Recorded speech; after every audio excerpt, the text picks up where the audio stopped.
Chapter 680. Chu Shanha frowned.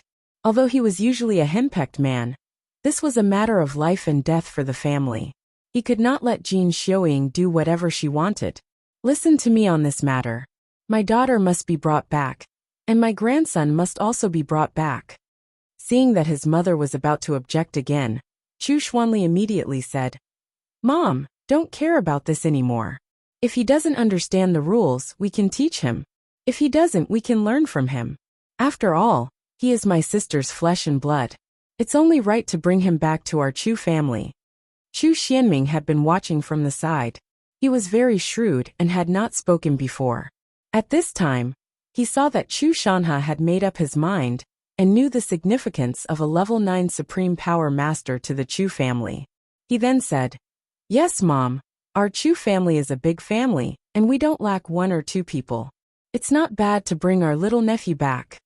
Seeing that the father and son were in agreement, Jin Xiuying finally chose to give in and said, "Well, since you agreed to bring them back, then bring them back. But remember, you must learn the rules of our Chu family in the future." Chu Shanha said, "Since no one has any objections, I'll go to find Xianyue now and bring them home." Jin Xiuying widened her eyes and cried, "What? It's already a great gift for our Chu family to bring them back. Why do you, the head of the family, have to invite them in person? Could they be His Majesty?" Chu Shanha said, "It's been more than 20 years. As a father, it's not bad for me to bring my daughter back." "Absolutely not. It's against the rules of our Chu family," Chu Shanha said with annoyance. "Then what do you think we should do?" Jin Xiuying said, "What else can we do? With their status, we can just send a servant to call them back." "Of course not." Judging from Qin Haodong's treatment of Yuan Tianren, Chu Shanha knew that this young man was decisive and clear about gratitude and grudges. Because of what had happened in the past, he would definitely not have a good impression of the Chu family. If they just sent a servant, it would be impossible to bring Qin Haodong back to the Chu family, and it would be counterproductive. Chu Xuanli said, "Well, I'll go and bring my sister back. Is that okay?" Jin Xiuying snorted coldly and did not say anything else. Chu Shanha thought for a while. Although he, the family master, did not show up in person, Chu Xuanli and Chu Xianyue had a good relationship since childhood, so it was not impossible to send him there. Chu Shanha said, "Well, go there. You must take your sister home no matter what." In the Qin family, Qin Zhanao, the master of the Qin family, was sitting in the main seat with a big smile on his face. He was so happy that he couldn't close his mouth. "Patriarch, what's wrong?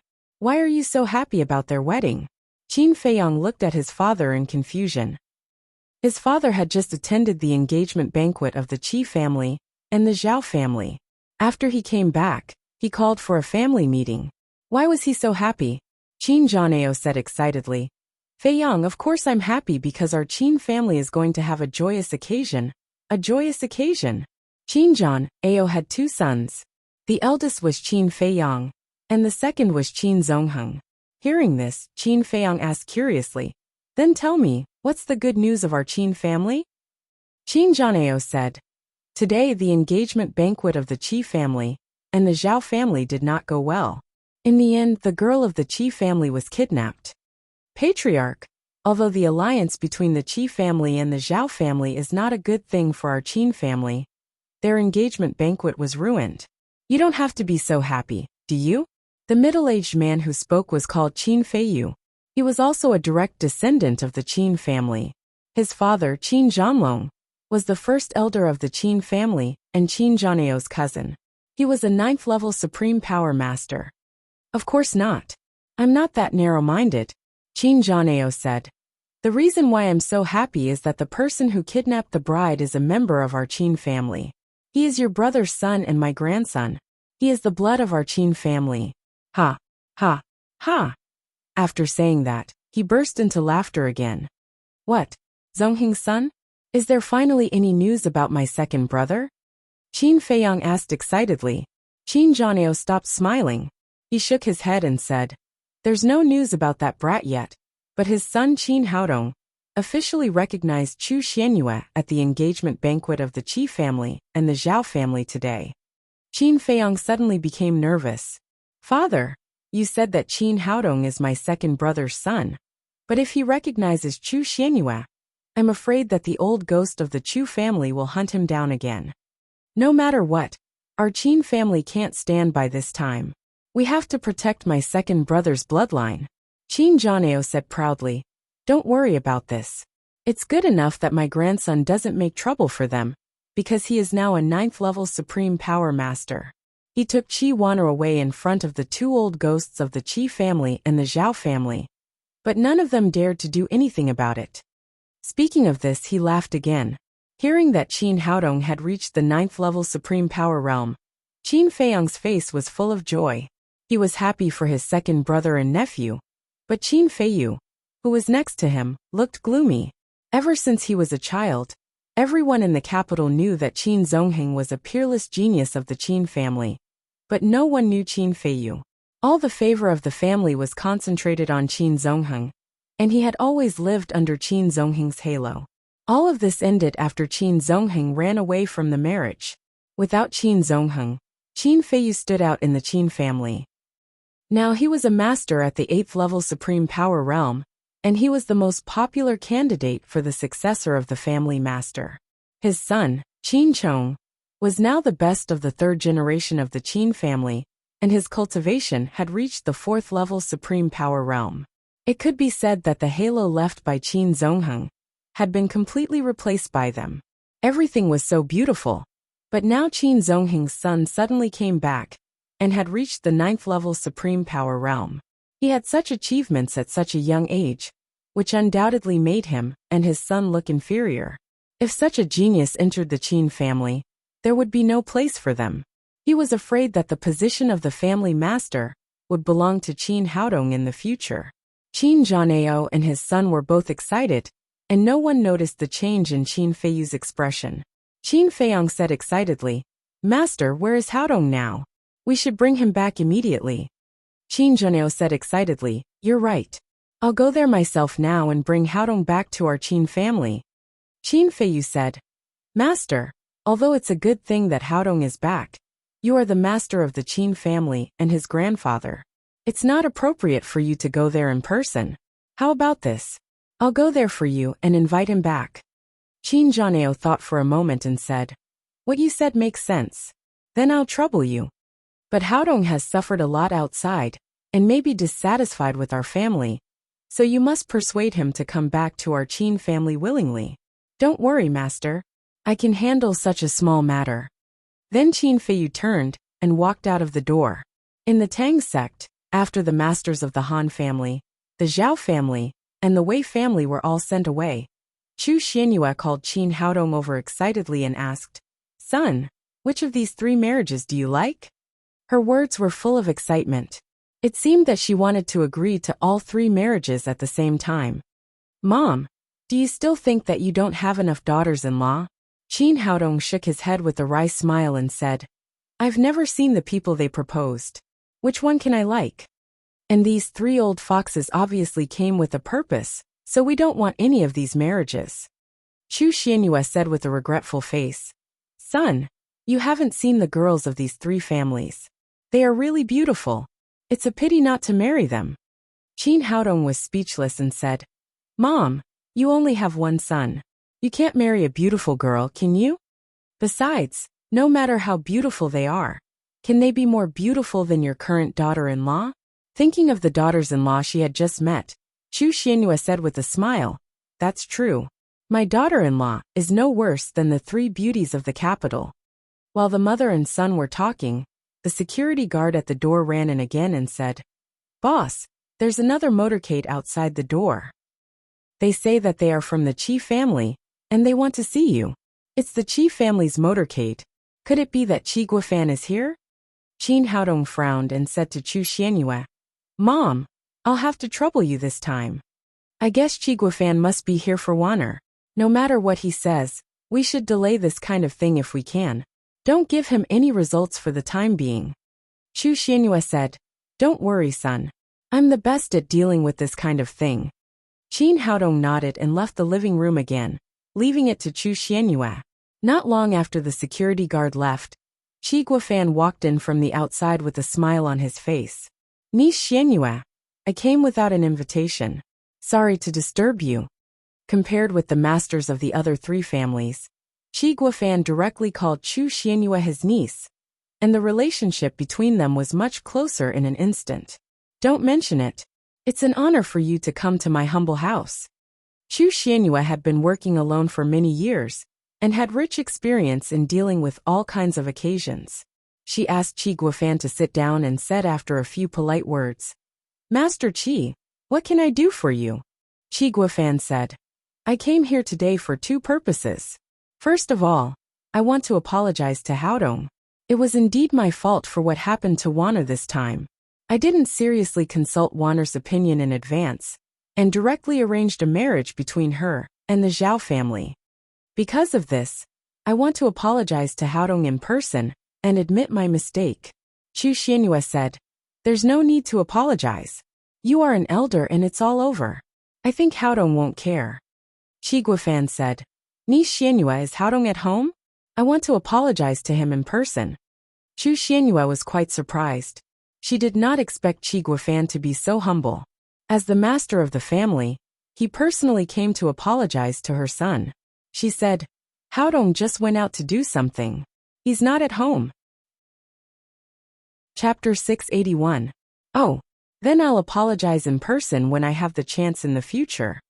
Chi Guofan said, Xianyue, I have another thing. Since the two children are already together, and their relationship is very clear, I want to propose in person and settle the marriage of the two children. What do you think?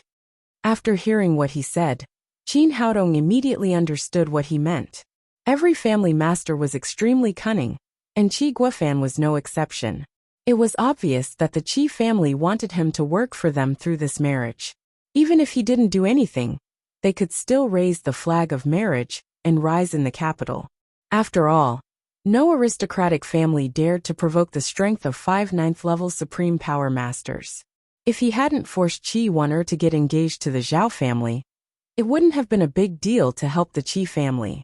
But after this incident, he was extremely disgusted with the Qi family. If it weren't for his strong strength, Qi Wanner would have been forced to marry Zhao Hongquan at this time. He didn't want to let such a big aristocratic family take advantage of them at all. However, he had stolen the bride in public. Now that he and Qi Wanner were together, it was reasonable for them to propose the engagement. It was really difficult for him to refuse. He didn't know how his mother would deal with it. In the living room, Chi Guofan said again, Although I'm old-fashioned, I'm not stubborn. I understand the behavior of young people nowadays. It's okay even if they live together before marriage. However, we are also a prestigious family. It's not good for the two children to live together in such an unclear way. If the marriage is settled, it will be perfectly justifiable for them to be together. Chu Xianyue said, Master Qi, what you said is very reasonable. I think so too. Chi Guofan was delighted and hurriedly said, Xianyue, do you have any objection to this marriage? Wanner is a good girl. I like her very much. How can I have any objection? Just when Chi Guofan thought that Chu Xianyue was going to agree, he heard her change the topic. Master Qi, it's just that the child's engagement is a big deal. I'm just a woman, so I can't directly make a decision for my son. Well, when the child's father comes back, as long as Zongheng enters the house, I will immediately tell him about it, and then we can get engaged in a grand way. Chi Guofan almost spat out a mouthful of blood. Qin Zongheng had disappeared for more than 20 years. Although there was news of his return a few days ago, there was no news at all after that. No one knew when he would return. Ni Xianyue, look, this is just an engagement. I think you can make the decision on your own. There's no need for you to come back, right? Chu Xianyue shook her head and said, Master Qi, you just said that we are all big and prestigious families. Everything is decided by the men. For such a big thing as engagement, we must follow the family etiquette and wait for his father to come back. Chi Guofan had only heard that Chu Xianyue was extremely powerful. Today he had personally experienced it. However, he was not willing to give up just like that. With a cold face he said, Ni Xianyue, if that's the case, I don't think it's convenient for Wanner to live in your house. After all, it's not legitimate. How about this? I'll take her back first. When Zongheng returns, and our two families settle the marriage, it won't be too late to let Wan'er come over. Chu Xianyue sneered in her heart. This old fox was using Qi Wan'er to force her to abdicate. She was not anxious or annoyed. She said with a smile, Master Qi, I also think what you said makes sense. But now Wan'er and Haodong have gone out. I don't know when they will come back. They may come back today, or in 10 days or half a month. If you have nothing to do, wait here for a while. When Wan'er comes back, take her away immediately. This time, Qi Guofan was completely dumbfounded. He had been beaten black and blue by Chu Xuanyue's Tai Chi, but he had no strength to fight back. His granddaughter was a member of the Qi family. Unfortunately, her heart was not with the Qi family now, but with her son, which made him powerless. He smiled awkwardly and said, Well, let's leave it at that for the time being. When Haodong comes back, apologize on my behalf and tell Wan'er that the door of the Qi family will always be open to her. She is welcome to return to the Qi family with Haodong. Chu Xianyue said happily, Master Qi, don't worry. I can still do such a small thing. It was meaningless for Qi Guofan to stay any longer, so he left the Tang sect with his people. As soon as he left, Qin Haodong came over from the side and gave Chu Xianyue a hug. He said with a smile, Mom, your Tai Chi is so beautiful. I guess Wan'er's grandfather's lungs are going to explode with anger, but he can't say anything. Of course. Don't you know who I am? Speaking of this, Chu Xuanyue's face suddenly darkened. She said bitterly, I really don't know where your father is now and why he hasn't come back yet. You're about to get married, but there's still no news from him. Now that we're reunited, he's the only one left. Mom, don't worry. I guess after the news of my return spreads, Dad will come back soon. Qin Haodong said so, but he was not sure at all. According to the news from the deep web, Qin Zongheng was either no longer alive or hiding in some deep mountain forest. The possibility of him knowing that he was still alive was very small. While the mother and daughter were talking, the security guard at the door ran in again. There were too many people visiting today, which made him very busy. Boss, someone from the Chu family wants to see you. Hearing this news, the mother and son looked at each other. Chu Xuanyue's expression immediately changed. She was no longer as calm as when she had just dealt with Qi Guofan.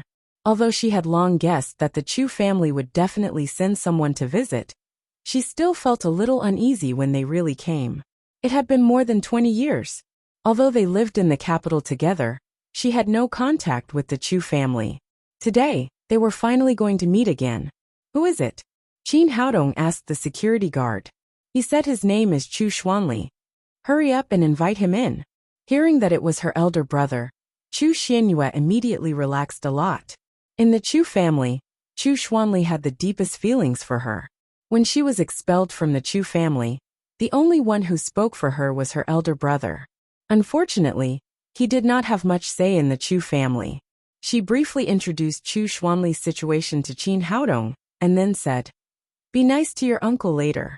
It was your grandfather and grandmother who wanted to hurt you. Although your uncle wanted to protect me, he didn't have the ability. Qin Haodong nodded. He was a person who could distinguish right from wrong, and knew how to repay kindness. Since this uncle was good to his mother, of course he would be very polite.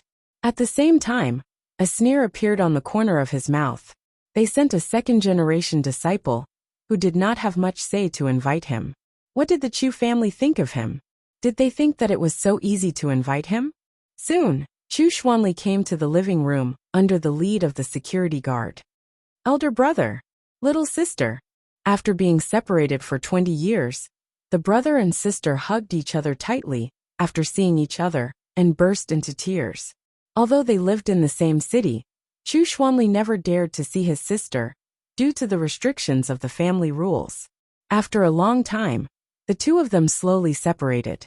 Chu Xianyue turned around and called Qin Haodong. Son, come and meet your uncle. Hello, uncle. Qin Haodong bowed to Chu Xuanli. Good. Child, you have grown up so much. After they chatted for a while, Chu Xuanli sat down and said to Chu Xianyue excitedly, Little sister, I have good news for you. Mom and Dad have finally agreed to let you go back to the Chu family. I'm here to pick you up this time." After that, he thought that his sister would be ecstatic.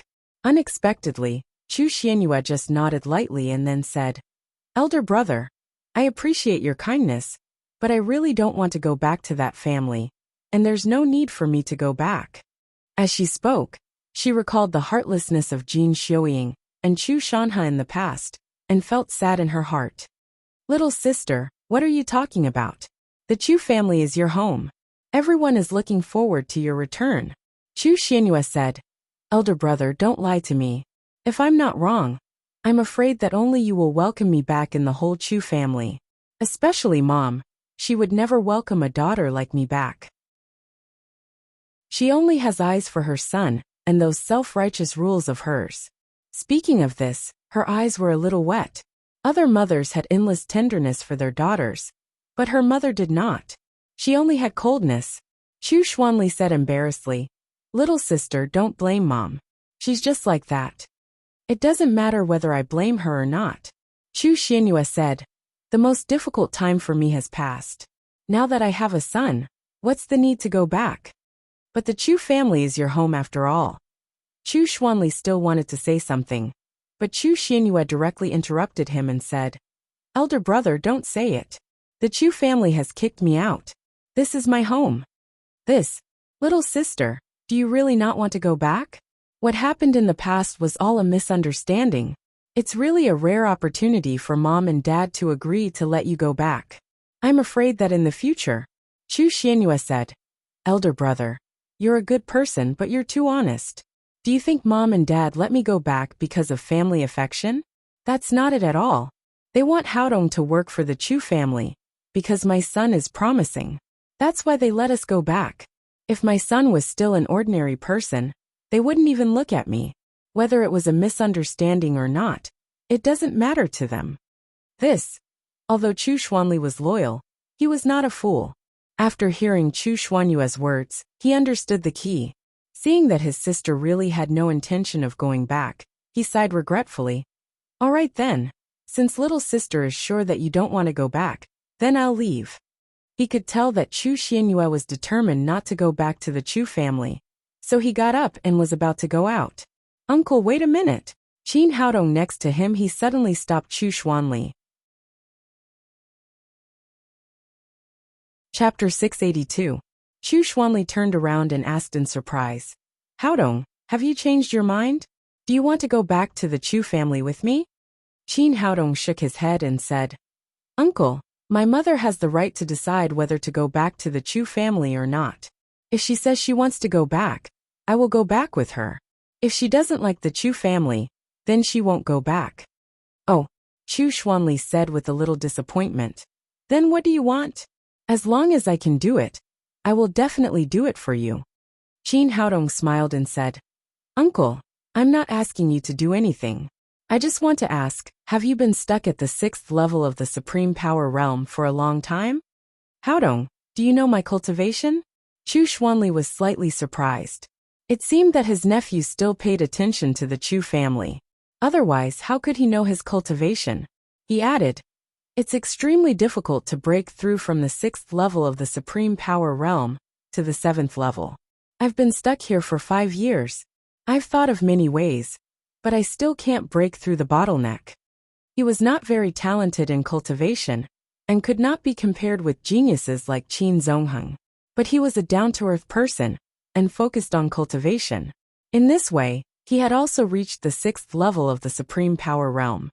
He was also one of the best among the 2nd generation of the Chu family. Qin Haodong said, "Uncle, if you don't mind, you can cultivate here. Maybe I can help you break through." "Really? Haodong, can you really help me break through?" Chu Xuanli asked in surprise. He had indeed been stuck here for too long. "No problem, it shouldn't be difficult." "Well, thank you, Uncle." After Chu Xuanli finished speaking, he sat down cross-legged and began to cultivate without any distractions.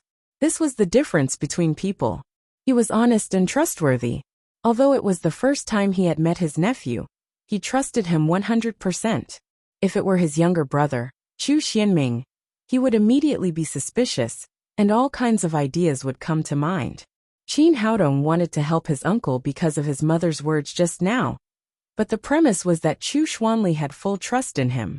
Seeing his uncle's state, he secretly nodded in his heart and carefully observed Chu Xuanli's cultivation state. Chu Xuanli calmed himself down and began to break through the bottleneck of the 6th level of the Supreme Power Realm. Although they were both at the Supreme Power Realm, there was a watershed between the 6th and 7th level of the Supreme Power Realm. It was extremely difficult to break through, so he had been stuck at this level for 5 years. Today he tried a few more times, but that calm and indestructible city wall still couldn't be shaken. Just as he was about to give up, he suddenly heard a clear shout.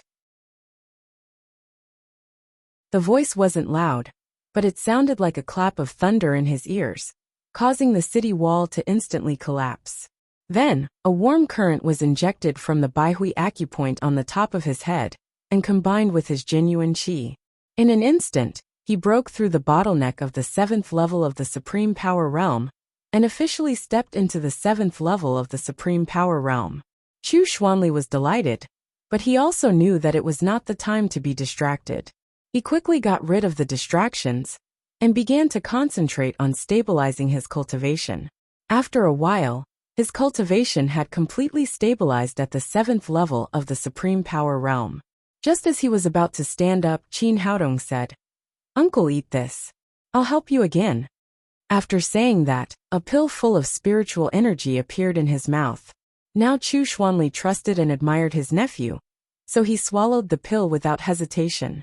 The spirit culturing pill melted in his mouth. In the blink of an eye, his genuine qi, which had just calmed down, boiled again and turned into a rolling torrent that rushed to his limbs and bones. Chu Xuanli ran his genuine qi again, and found that the genuine qi in his dantian was getting stronger and stronger. It even faintly rushed to the bottleneck of the 7th level of the Supreme Power Realm. How is this possible? Does my nephew want me to break through again? Is this really okay? At this time, Qin Haodong's voice came into his ears. "Uncle, calm down. I'll help you again." Chu Xuanli didn't think too much about it, and just focused on running his cultivation. His genuine qi tried to break through the bottleneck of the 7th level of the Supreme Power Realm several times, but it still couldn't move and slowly lost its momentum. At this moment, another spirit culturing pill was stuffed into his mouth. His genuine qi was like a car filled with oil. The motor roared again, and it roared to break through the bottleneck for the second time. Chu Xuanli was extremely surprised. He didn't know what kind of elixir his nephew had given him. It had such a powerful effect. In order to break through the bottleneck of the 6th level of the Supreme Power Realm, he had spent a lot of money. He had bought a lot of elixirs, but they were less than 1% of this elixir. After taking 3 spirit culturing pills in a row, with the help of Qin Haodong, there was finally a crisp sound in Chu Xuanli's mind. The bottleneck of the 7th level of the Supreme Power Realm instantly turned into nothingness. His genuine qi surged, and his momentum suddenly rose. 8th level of the Supreme Power Realm. In just an hour, Qin Haodong had forcibly raised Chu Xuanli's cultivation by 2 levels. Of course, this was also because Chu Xuanli had stayed in the 6th level of the Supreme Power Realm for a long time and had a solid foundation. If it had been anyone else, they might not have been able to reach this level. After finishing his cultivation, Chu Xuanli jumped up from the ground. Feeling the strength in his body, he said excitedly, "Haodong, thank you so much. You actually helped me improve so much." Qin Haodong said, "Uncle, this is nothing. It's also your lucky chance." That was indeed the case. If it were not for Chu Xuanli's full trust in him, he would not have been able to reach his current level. "Haodong, what kind of elixir did you just give me?" "This elixir is called Spirit Culturing Pill. It's very good for improving cultivation," Chu Xuanli said excitedly. "Do you still have any elixirs? I want to bring some back for your grandfather and second uncle. They have also been stuck in the bottleneck for a long time."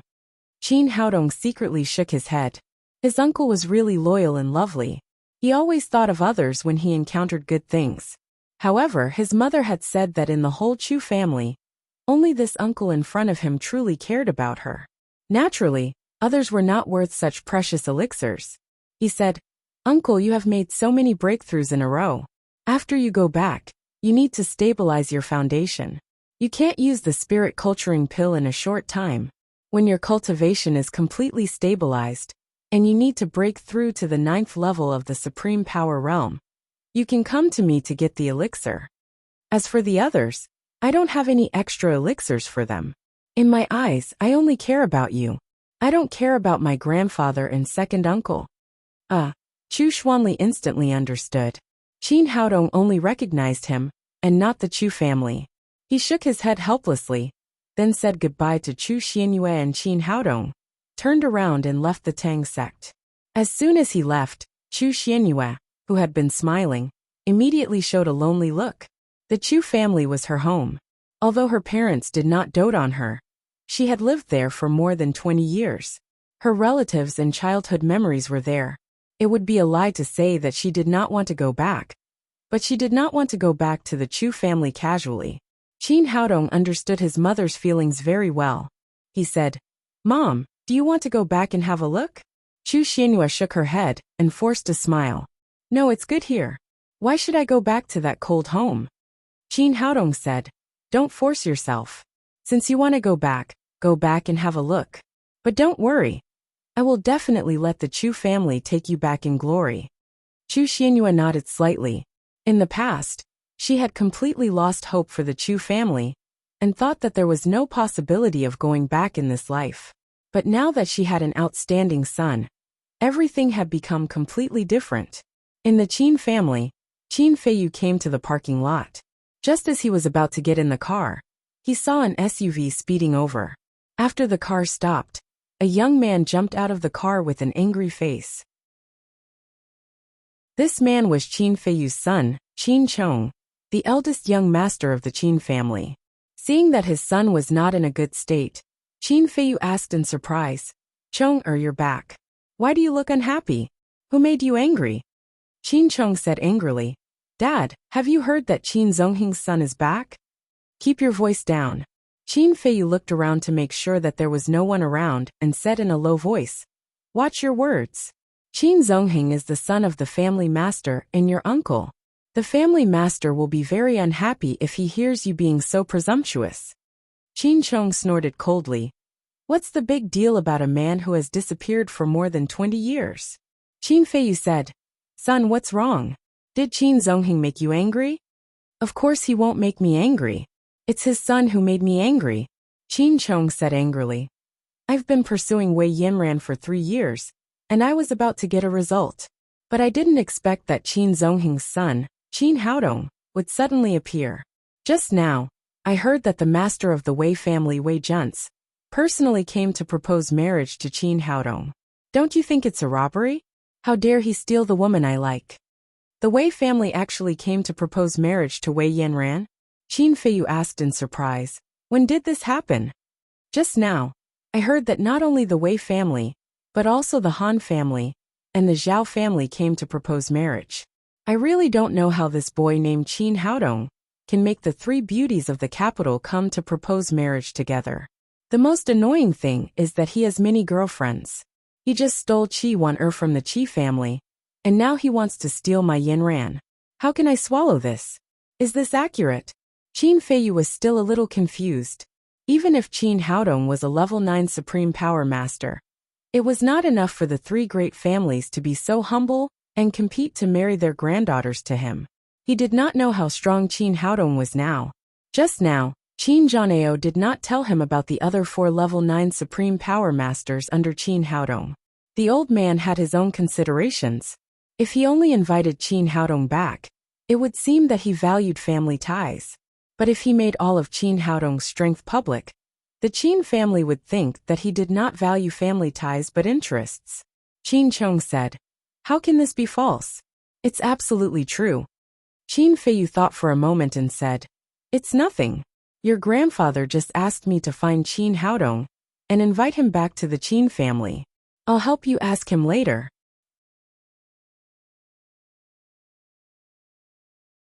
Chapter 683.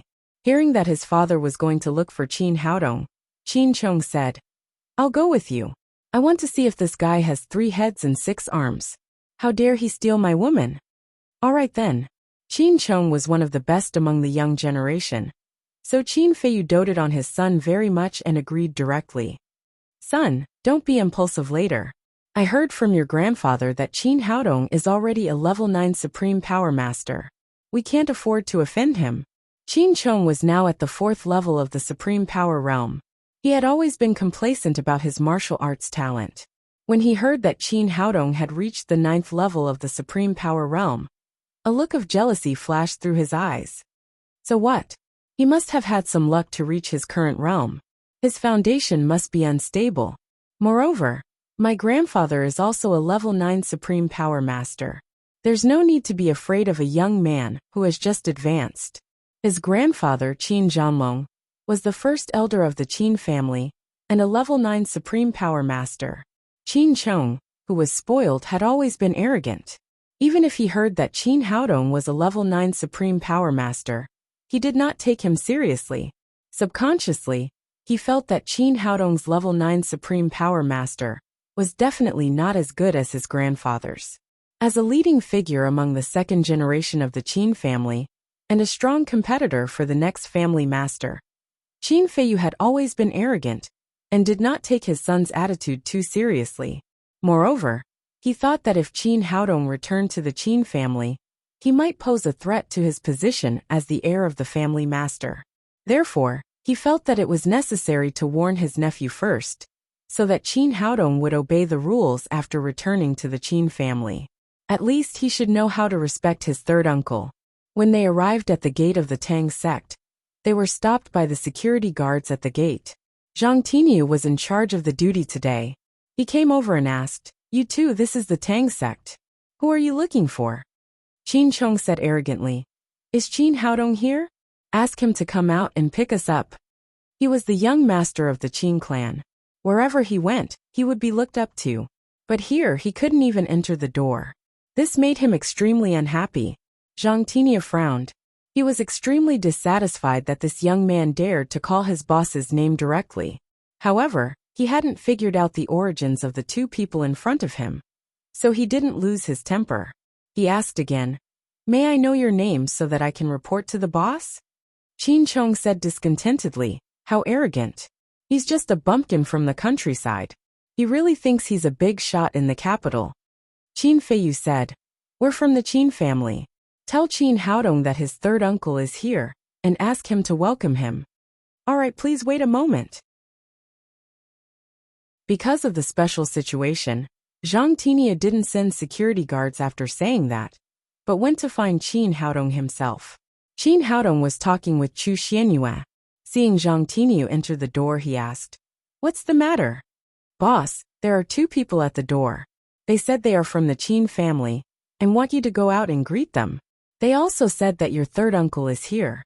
A sneer appeared at the corner of Qin Haodong's mouth. The Qin family was so ostentatious. Up to now, the masters of the 5 great families had come to visit one after another, but none of them dared to ask him to go out and greet them. This man called third uncle really took him seriously. Just like the Chu family, he didn't like the Qin family at all. For the sake of the family's marriage, they separated his father and mother, which led to his father's disappearance. For so many years, the Qin family had been indifferent to him. They didn't even care whether he was alive or dead. Even when the Chu family attacked him, the Qin family didn't stop them. Because of this, he had already determined that as long as his father didn't come back, he would not admit that he was a member of the Qin family. He was very clear about the purpose of the Qin family's visit. They saw that he was no longer an abandoned baby, but a strong man who could control the situation of the entire capital. Therefore, they wanted him to return to the Qin family and work for them.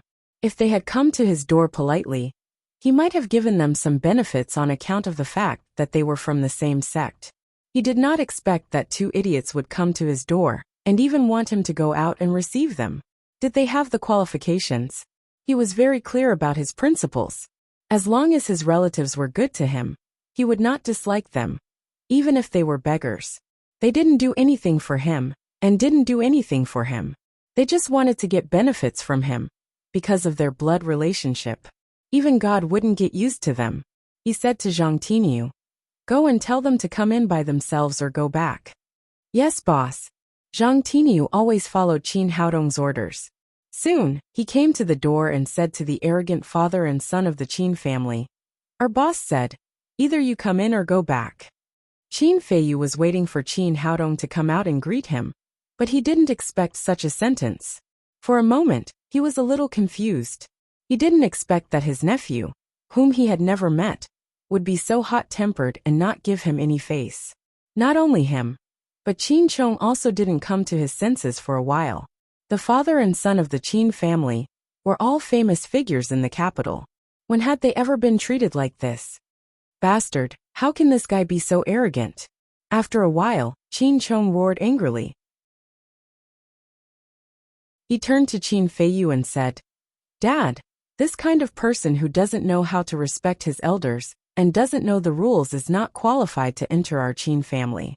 Let's go back." In his subconscious mind, he thought that it was a kind of kindness to let Qin Haodong enter the Qin family. He thought that Qin Haodong should be more than happy to do so. After all, Qin Feiyu was smarter than him. He slowly calmed down after his anger. He originally wanted to take advantage of the power of the Qin family to intimidate Qin Haodong, but he didn't expect that Qin Haodong wouldn't fall for it at all. Now the situation was a little awkward. It was the family master's order to invite Qin Haodong back to the Qin family. If he went back without even seeing Qin Haodong, he was afraid that Qin Zhaneo wouldn't let him go. After hesitating for a while, he said, "Let's go in." Qin Chong was not convinced and said, "Dad, Qin Haodong treated us like this. Why should we go to see him? Could it be that without him, the Qin clan can't survive? Since he's here, we have to see him. Besides, don't you want to ask about Wei Yanran?" Qin Feiyu said to Zhang Tinyu, "Lead the way." Thinking of Wei Yanran and Qin Haodong's marriage, Qin Chong did not say anything else and followed Qin Feiyu to the Tang sect. In the living room, Qin Haodong showed up this time, while Chu Xianyue hid. After all, it was the Qin family's business, so it was best to let Qin Haodong deal with it. He sat on the sofa and slowly tasted the fragrant tea in the cup. He didn't get up to greet Qin Feiyu and Qin Chong until they walked into the living room. Qin Feiyu looked at the young man, who looked like Qin Zongheng, and knew that he was Qin Haodong. He said coldly, "Qin Haodong, don't you know how to respect your elders? Shouldn't you go out to greet your elders?" Qin Haodong continued to taste the fragrant tea in the cup, as if he didn't hear him. After a long time, he put down the teacup, looked up and said, "Who are you? Are we familiar with each other?" Qin Chong suddenly became angry and said angrily, "Qin Haodong, why are you pretending? We're from the Qin family, and my father is your third uncle." Qin Haodong said indifferently, "What does the Qin family have to do with me?" Qin Feiyu stopped Qin Chong, who was about to lose his temper, and said, "Haodong, it has nothing to do with you before, but it will be in the future. We're here today to tell you a piece of good news. The old master wants you to return to the Qin family. You'll be a descendant of the Qin family from now on.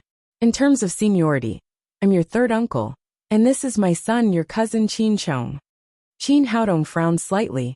He really didn't know what the master of the Qin family, who was also his grandfather, was thinking. Did he really think that he was a little pug who would come and go at any time? Did he really think that he would go back obediently just because he sent someone to inform him? What did he think the Qin family was? Was it the imperial palace or the paradise? Seeing that Qin Haodong did not speak, Qin Chong thought that he was shocked by the good news. He said proudly, "But it's not that easy for you to return to the Qin family. You have to promise me a few things." Qin Feiyu hesitated for a moment, but in the end, he did not stop his son. Qin Haodong glanced at him, as if he was looking at an idiot, and asked sarcastically, "Then tell me, what can I do to return to the Qin family?" Qin Chong said, "First of all, you have to apologize to us for your disrespect just now." Qin Haodong sneered and said, "First of all, there must be a second condition." "What's the second one?" Qin Chong said, "Is the Wei family here to propose marriage?" Qin Haodong nodded and said, "Yes, Wei Junce wants to marry his granddaughter Wei Yanran to me." Qin Chong said, "Wei Yanran is the woman I like, and you don't deserve her. The second condition is that you must refuse this marriage and publicly declare in the capital that you don't deserve Wei Yinran." After hearing what he said, Qin Haodong immediately laughed. Qin Chong said angrily, "What are you laughing at? What's so funny? Why didn't you marry the woman you like earlier? Why are you still waiting for the master of the Wei family to propose marriage to me?" Qin Chong was speechless for a moment. He did like Wei Yanran, but Wei Yanran had always been indifferent to him and did not take him seriously, let alone marry him. Qin Haodong sneered and said, "You're so useless that you can't even get a woman. Now you're forcing me to give up the marriage proposal. Why? To tell you the truth, I didn't care about the marriage of the Wei family at first, but after hearing what you said, I'm interested. I want to meet Wei Yinran one day. If she can accept me, I'll take her into my family." How dare you?" Qin Chong said angrily. "If you do that, you won't be able to marry into the Qin family." Qin Haodong sneered and said, "Do you really take the Qin family seriously? Do you think I care about it? Let me tell you, even if the Qin family invites me with a sedan chair, I won't go back. How dare you ask me for conditions? It's ridiculous."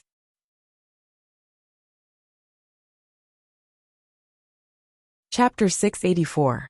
Seeing that things were not going as smoothly as he had imagined, Qin Feiyu stopped Qin Chong and said, "Haodong, it's your grandfather's idea to let you go back to the Qin family."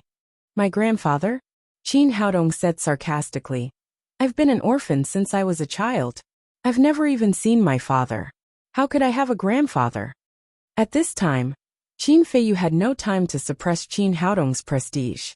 He said patiently, "I know you have emotions. Blood can't be changed. No matter what, you're the descendant of the Qin family." Qin Haodong sneered and said, "The descendant of the Qin family? Then let me ask you, what were the Qin family doing when the Chu family wanted to kill me when I was still a baby? Did they ever think that I was the descendant of the Qin family at that time? When I was abandoned as an orphan and was adopted, what were the Qin family doing? Did they ever look for me? Did they ever think that I was the descendant of the Qin family? It's been 21 years since I was born. Did the Qin family look for me during this period? Did they ever think that I was the descendant of the Qin family? Now that I'm back in the capital, and I'm already a 9th-level Supreme Power Master, you want to admit that I'm the descendant of the Qin family. Have you ever asked for my opinion? Why should I enter the Qin family? That so-called grandfather, apart from forcing my family to break up, what else did he bring to me? Why should I recognize him? Why should I recognize the Qin family?" Well, Qin Feiyu was speechless. At this time, he realized a key problem. Qin Haodong was strong enough now. He didn't need to rely on the Qin family at all, nor did he need to get benefits from the Qin family. What reason did he have to come back? In addition, as Qin Haodong said, for so many years, the Qin family had not done anything for Qin Haodong. They had not given him any help at all. At this time Qin Chong, who was next to him, shouted, "Qin Haodong, I don't care whether you go back or not, but you must leave Wei Yinran today. Otherwise I won't let you off." Qin Haodong glanced at him and said with a sneer, "Then tell me, why won't you let me off?" Qin Chong cried, "Don't think that you're great just because you've reached the 9th level of the Supreme Power Realm. My grandfather is also a 9th level of the Supreme Power Realm, and he's much more powerful than you. If you leave Wei Yinran obediently, I'll let it go. If you don't know what's good for you, I'll ask my grandpa to destroy your cultivation. Then I'll see if you can still be so arrogant." Qin Haodong didn't want to pay attention to this self-righteous playboy. He waved his hand to Zhang Tinyu and told him to throw him out. "Qin Haodong, how dare you?" As the eldest young master of the Qin family, Qin Chong had never been treated like this. However, Zhang Tinya's fan-like big hand had already grasped him. "Get lost!" Qin Chong shouted angrily. He raised his hand and punched out fiercely. He was a 4th-level Supreme Power Master, and one of the best of the younger generation of the Qin family. He had always been proud and arrogant. In his opinion, this punch was enough to kill the security guard in front of him. However, he didn't expect that Zhang Tinyu would stretch out his left hand and easily take the punch. Zhang Tinia's right hand grabbed his neck without hesitation. After his neck was grabbed, Qin Chong felt that he had lost all his strength in an instant. Then Zhang Tiniu opened the window and threw him out. Qin Feiyu was shocked. He didn't expect that a security guard of the Qin family would have such an outstanding cultivation. He was so angry that he slapped Zhang Tinia's face. Zhang Tiniu was now at the 5th level of the Supreme Power Realm, which was much weaker than Qin Feiyu, who was at the 8th level of the Supreme Power Realm. However, at the moment when Qin Feiyu attacked, Qin Haodong's powerful momentum suddenly burst out. An invisible force, like a powerful hand, controlled Qin Feiyu's body and threw him out of the window. Qin Feiyu was so scared that his face turned pale. Although he knew that Qin Haodong was a 9th level Supreme Power Master, he had never expected that he was so powerful.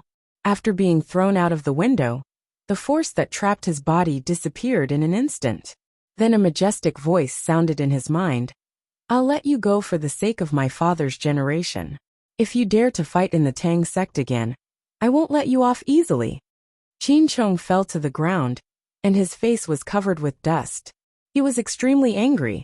He had always been very proud of his cultivation, and had never thought that one day he would be beaten like this by a security guard. The most unfortunate thing was that as soon as he got up from the ground, a black shadow hit him and knocked him to the ground again. Qin Chong got up from the ground and found that it was his father, who had also been thrown out. The father and son looked at each other, and they were in a mess. Qin Chong said with hatred, "Dad, I won't let this guy go." Qin Feiyu said with a frightened face, "Son, don't mess around. We're no match for him." He was now completely shocked by Qin Haodong's cultivation. He was an 8th level Supreme Power Master, but he couldn't even take one move. Qin Chong said, "Dad, don't worry. I've already sent a message to Grandpa when I came here. I think he'll be here soon. When he arrives, he'll definitely help us take revenge." The father and son talked as they walked out of the door. At this moment, a figure came to the Tang sect as fast as lightning. After stopping, it was an old man with white hair and a long beard. "Grandpa, you're here." Qin Chong let out a cheer. After suffering so many grievances, he finally saw his family. The old man with the long beard was Qin Zhanlong, the first elder of the Qin family, a 9th level Supreme Power Master. "Feiyu Chong'er, what's wrong with you?" He looked at his son and grandson, and his face darkened. He strode into the Tang sect. Seeing that the old man was going to break in, the 2 security guards of Daddy's security company rushed forward to stop him. But Qin Zhanlong waved his sleeves and sent them flying. "Grandpa, we've been bullied like this by Qin Haodong. You must help us." Thinking that the woman he liked had been robbed, and he had been taught a lesson by a security guard, Qin Chong held Qin Zhanlong's arm and felt extremely wronged. He cried with snot and tears. "Well, don't cry. You're almost 30 years old. What are you crying for?" Qin Zhanlong reprimanded Qin Chong, and then said to Qin Feiyu, "What the hell is going on? What are you doing here? Who beat you up like this? Doesn't he know that you're from the Qin family?" "Well, father." Qin Feiyu told him the whole story of how Qin Zhan Ao asked him to invite them. In the end, Qin Haodong threw them out because they didn't agree with each other. Qin Chong added fuel to the fire and said, "Grandpa, did you hear that? Not only did Qin Haodong steal my woman, but he was also unreasonable. He didn't take our Qin family seriously at all." Qin Zhanlong's biggest characteristic was that he was protective of his children. When he heard that his son and grandson had suffered such a great grievance, his face immediately darkened. Qin Zongheng's son really thinks that he can do whatever he wants after entering the 9th level of the Supreme Power Realm. It seems that I have to teach him a lesson on behalf of my cousin today. After that, he used his power and used the lion's roar skill. He let out a thunderous roar in the courtyard of the Tang sect. "Qin Haodong, you ignorant junior. Come out. I'll teach you how to behave today." His roar was indeed very powerful. At the first moment, everyone in the Tang sect heard it clearly. Qin Haodong walked out with a sullen face, followed by Feng Wu, Hu Xiaoxian, Qi Wan-er and the Nalan sisters. After seeing him come out, Qin Feiyu hurriedly whispered in his father's ear, "Father, this is Qin Haodong. You must be careful. His cultivation is very powerful." Qin Zhanlong waved his hand and motioned for Qin Feiyu not to worry about it. In his opinion, it was very commendable that Qin Haodong could reach the 9th level of the supreme power realm in his 20s, but it was impossible for him to surpass his cultivation for so many years. Qin Haodong glanced at the three of them and sneered. He had heard Qin Feiyu's words clearly just now. It was true that the old man had come. This old man should be the grandfather of the 9th level of the supreme power realm that Qin Chong had mentioned. However, he did not want to give face to Qin Zhanlong. He shouted coldly, "Who is shouting in our Tang sect? Do you want to die?" Qin Zhanlong said, "Are you Qin Haodong?" "Yes, it's me," Qin Zhanlong said arrogantly.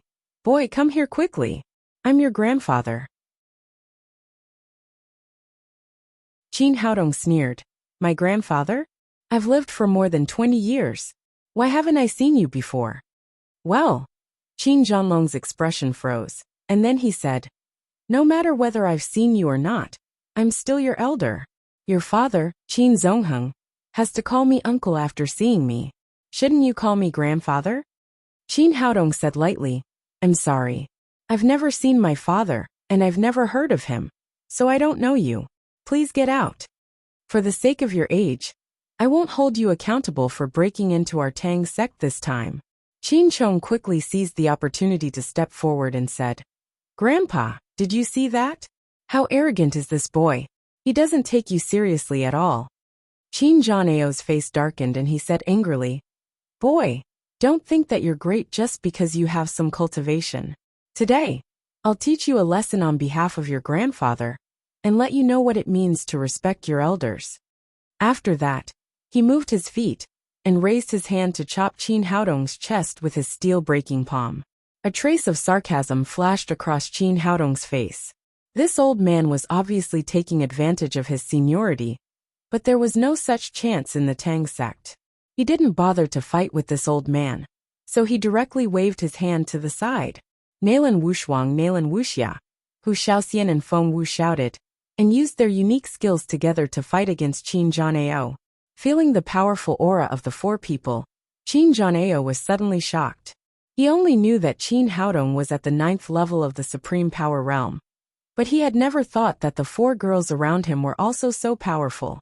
Any one of them was not weaker than him. Especially Feng Wu, her powerful aura was even stronger than his. If he fought with Feng Wu alone, he was afraid that he would not be a match for her, let alone 1 against 4. In the blink of an eye, Qin Zhanlong was hit on the left and right shoulders by Nalan Wushuang and Nalan Wuxia.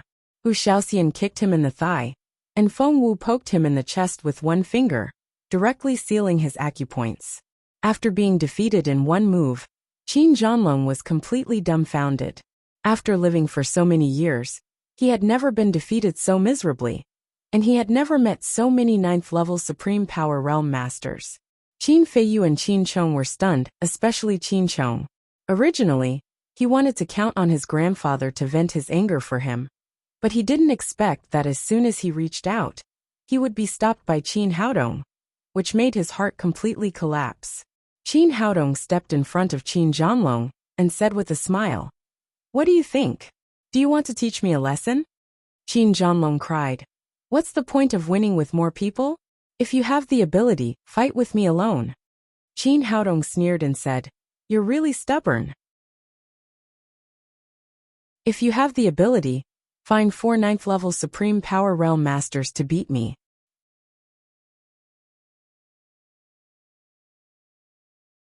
Chapter 685. Qin Zhanlong was speechless. Even if he found all the 9th-level Supreme Power Masters of the Qin family, there were only 2 of them. How could they gather 4 of them to beat him? That was to say, it was also a show of strength, and also a kind of capital. Not everyone could learn it if they wanted to. Qin Haodong stepped in front of him, and his body instantly became cold. "Old man Qin, as the first elder of the Qin family, you attacked me, a junior. This is called bullying the weak. You came to our Tang sect and shouted. You didn't care about your son and grandson at all. You directly wanted to stand up for them. This is called favoritism. Back then, your family broke up my parents' marriage and ignored me for more than 20 years. Now you suddenly came to me and asked me to respect the elders. This is called bullying people with power. How should I deal with you based on these 3 crimes? As soon as he finished speaking, Qin Feiyu, who had just calmed down, said, Qin Haodong, you can't go too far. The first elder of our Qin family is your grandfather's brother. Qin Haodong turned his head and glanced at him. If you didn't speak, I would have forgotten about the 2 of you. As he spoke, he raised his hand and 2 sharp fingers shot out, directly sealing the acupoints of Qin Feiyu and Qin Chong. This time, the grandfather and grandson were completely dumbfounded. They had originally come here to show off and ask Qin Haodong to break off the engagement, but in the blink of an eye, they had become prisoners. As the first elder of the Qin family, when had Qin Zhanlong ever suffered such grievances? He glared at Qin Haodong and said, Boy, let go of me.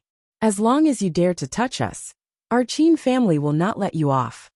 Qin Haodong sneered and said, Old man, you are really old and confused. How dare you use the Qin family to scare me? As long as I want, I can remove the Qin family from the capital in minutes. Thinking that there were 5 ninth-level Supreme Power Masters standing in front of him, Qin Zhanlong was suddenly dumbfounded. This kind of strength could really destroy the entire Qin family in an instant. You can't mess around. I'm your grandfather. At this point, he could only use his identity as a trump card. Qin Haodong ignored him and suddenly burst out with infinite killing intent. He said coldly, Listen, you 3. Anyone who breaks into our Tang sect will die. Qin Haodong, you can't mess around. We are your elders. Feeling the monstrous murderous intent, Qin Zhanlong's face was livid. Qin Feiyu was so scared that he almost peed his pants. Qin Chong, who was next to him, was even worse. His whole body was trembling, his teeth were chattering, and he couldn't even say a word. Qin Haodong just wanted to scare them. He didn't really want to kill these 3 people. Anyway, these people were related to him by blood. Seeing that the 3 of them were almost scared, he instantly restrained his murderous intent, looked at Qin Zhanlong and said, However, you still have something to do with me. I can't be too ruthless, so I'll be flexible. Knowing that they didn't have to die, Qin Zhanlong and his grandchildren breathed a sigh of relief, but then they became worried again. They didn't know how this young man would deal with them.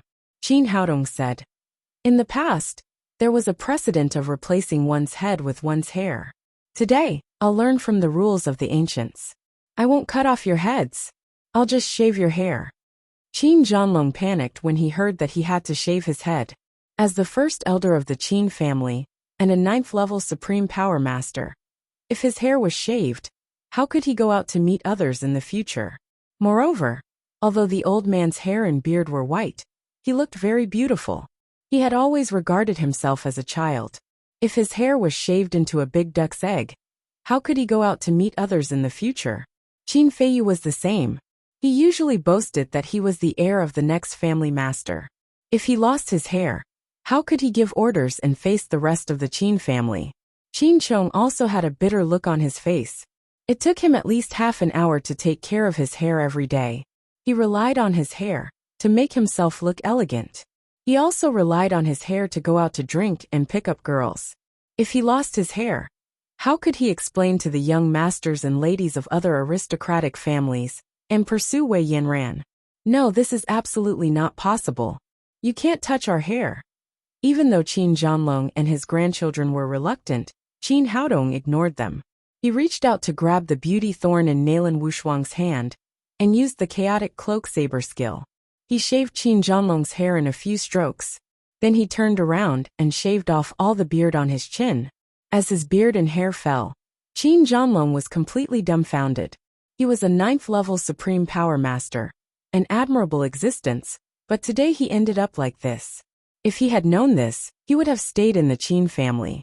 Why did he come here to show off? Then Qin Haodong also shaved the hair of Qin Feiyu and Qin Chong.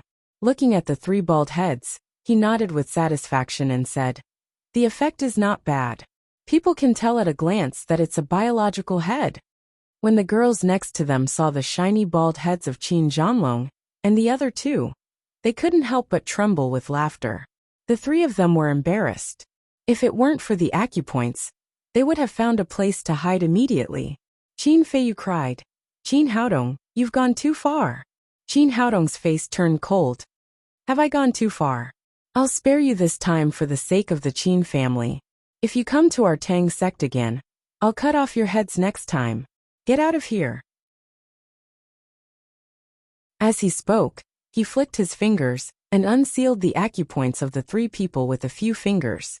The three of them instantly regained their ability to move, but they did not dare to say anything. In the face of so many masters, if they didn't know what was good for them, they would lose more than just their hair. They turned around and fled, running out of the Tang sect in a hurry. In the Qin family, Qin Zhan Ao kept pacing in the lobby. If he could invite Qin Haodong back to the Qin family, it would be a completely different scene. The Qin family would flourish in his hands. With the 5 9th-level Supreme Power Masters in Qin Haodong's hands, it would be impossible for the Qin family not to become the first family. The more he thought about it, the happier he became. From time to time he laughed, which made the family members next to him feel a little creepy. At this moment Qin Zhanlong and the other two came in from outside. Seeing the three shiny heads, Qin Zhanao was stunned at first, and then he recognized who they were. What's wrong with you? Why is your hair gone? He looked at Qin Feiyu again. Where is he? Didn't I ask you to invite Qin Haodong? Did you invite him back? Qin Zhanlong sat on the sofa next to him with a face full of shame. As the first elder of the family, he had lost a lot of face this time. Qin Feiyu stammered and said, Master, I didn't invite him back. As the master of the Qin family, Qin Zhanao was naturally smart. He immediately asked with a cold face, What the hell is going on? Tell me the truth. Don't lie. Although Qin Zhanao was an 8th-level Supreme Power Master, his cultivation was not as high as Qin Zhanlong's, but the master of the Qin family had supreme authority and was supported and respected by everyone. Under His Majesty, Qin Feiyu did not dare to hide anything. He told him how they got to Qin Haodong's house from the beginning to the end. Nonsense! Qin Zhanao's face was full of anger. He slapped the tea table next to him, and the good mahogany tea table was smashed into powder. ****. I asked you to invite him back. Who asked you to show off? Do you think I asked you to invite Qin Haodong back, just because he is my grandson? It's because he is a 9th-level Supreme Power Master, and he has 4 other 9th-level Supreme Power Masters in his hands. Do you know what this powerful strength means?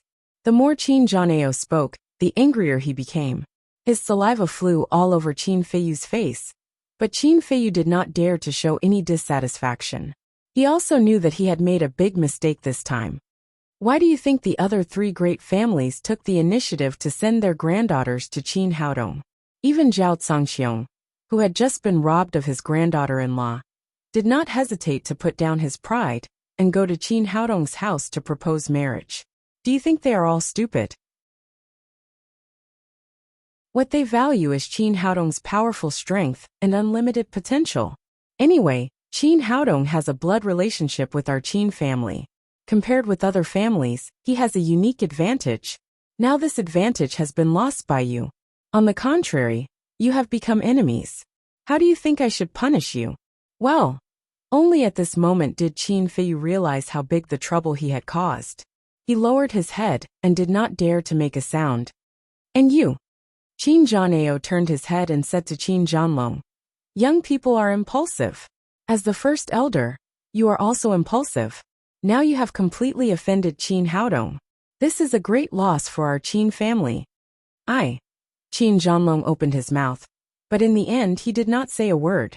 In the final analysis, what happened today was because he did not ask the right and wrong and protected his son and grandson.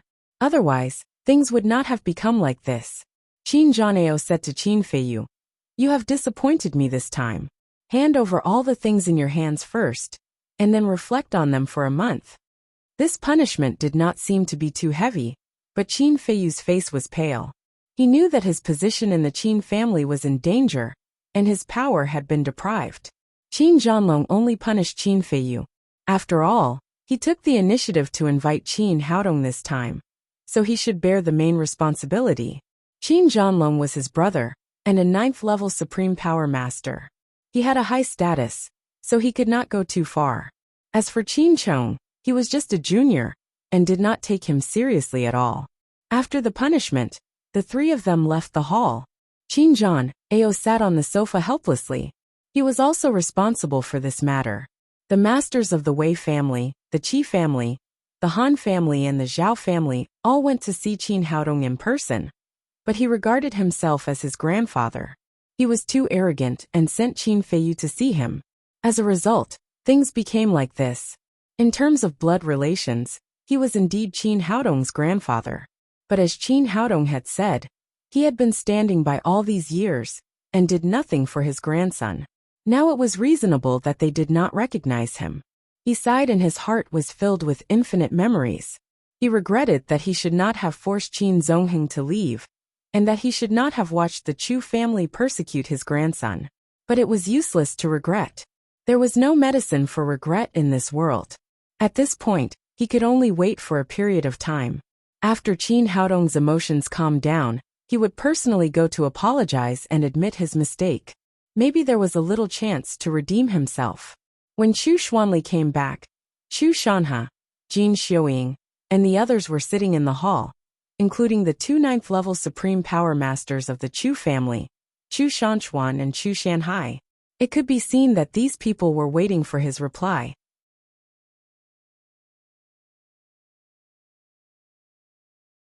Although they had waited for a long time, Chu Shanhe was in a good mood. The longer Chu Xuanli left, the better it meant that he had talked with Qin Haodong, and the greater the possibility of inviting him back to the Chu family. But when Chu Xuanli entered the door, he was alone. He could not help but ask eagerly, "Where are your sister and nephew? Why didn't you invite them?" The others also focused their eyes on Chu Xuanli, waiting for his reply.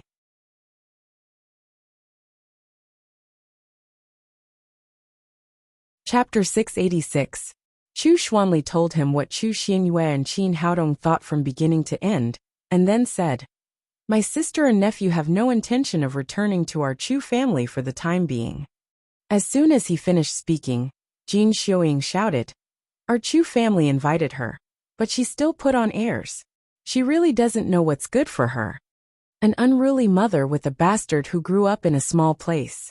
It's fine if she doesn't come back. Otherwise, I won't be able to eat when I see her. That's right. It's such a great honor for our Chu family to send someone to invite her. How dare she put on airs? She really doesn't know what's good for her. That's right. No matter who she is, she can't be too good to her. Otherwise, she will be arrogant. Our Chu family is a first-class aristocratic family in the capital. We pity them by letting them in, but they dare to refuse. Don't they know that this is a once-in-a-lifetime opportunity?"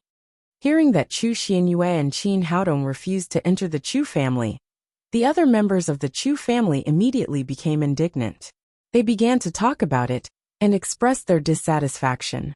They were backed by the Chu family, and had always been proud and arrogant. They always had a high and mighty mentality. In their opinion, it was a great gift to let Chu Xianyue and Qin Haodong come back. If the other party refused, they would be ungrateful. They did not realize that it was the Chu family who had taken a fancy to their strength, and asked them to come back. Chu Xianming did not say anything. Although he vaguely felt that Qin Haodong's return would be of great benefit to the Chu family, he had relied on Jin Xiuying's favor to bully Chu Xianyue since he was a child. The relationship between the two of them was not harmonious. If the mother and son entered the Chu family, it would not be a good thing for him. Therefore, he did not comment on the return of Chu Xianyue and her son, and pretended not to hear it. Chu Xuanli felt sad. It seemed that it was right for his sister not to come back. These people in the Chu family really had no human feelings, which made him have an impulse to leave the Chu family. Chu Shanhe shook his head secretly. None of his descendants had foresight. Until now, they had not seen how important Qin Haodong was to the Chu family, and even to the entire capital. At this moment, Chu Shanchuan, who was sitting next to him, looked at Chu Xuanli, and his eyes lit up. He shouted, "Xuanli, come here and let me have a look." As the 9th-level Supreme Power Master and first elder of the Chu family, Chu Shanchuan's status was so high that even Jin Xiuying did not dare to provoke him. As soon as he spoke, everyone immediately quieted down and turned their attention to him. Chu Xuanli stepped up to Chu Shanchuan and asked, "Uncle, what can I do for you?" Chu Shanchuan first looked at Chu Xuanli, then touched his pulse and felt the genuine qi in his body. His face suddenly changed. "Xuanli, I saw that you were still at the 6th level of the Supreme Power Realm a few days ago. How did you reach the 8th level of the Supreme Power Realm so quickly? How did he do it?" At the late stage of the Supreme Power Realm, every small step forward was extremely difficult. Otherwise, Chu Xuanli would not have been stuck at the 6th level of the Supreme Power Realm for so many years. The same was true for the other juniors of the Chu family. There were no outstanding geniuses.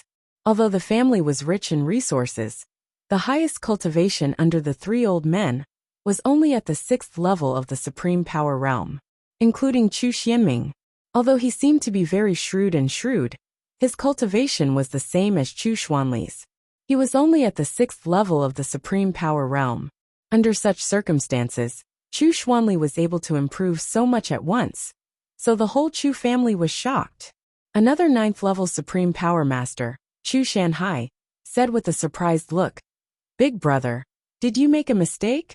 He can't jump 2 levels in a row, even if he takes an immortal pill. It's impossible. It's not just a little bit. How could I make a mistake?"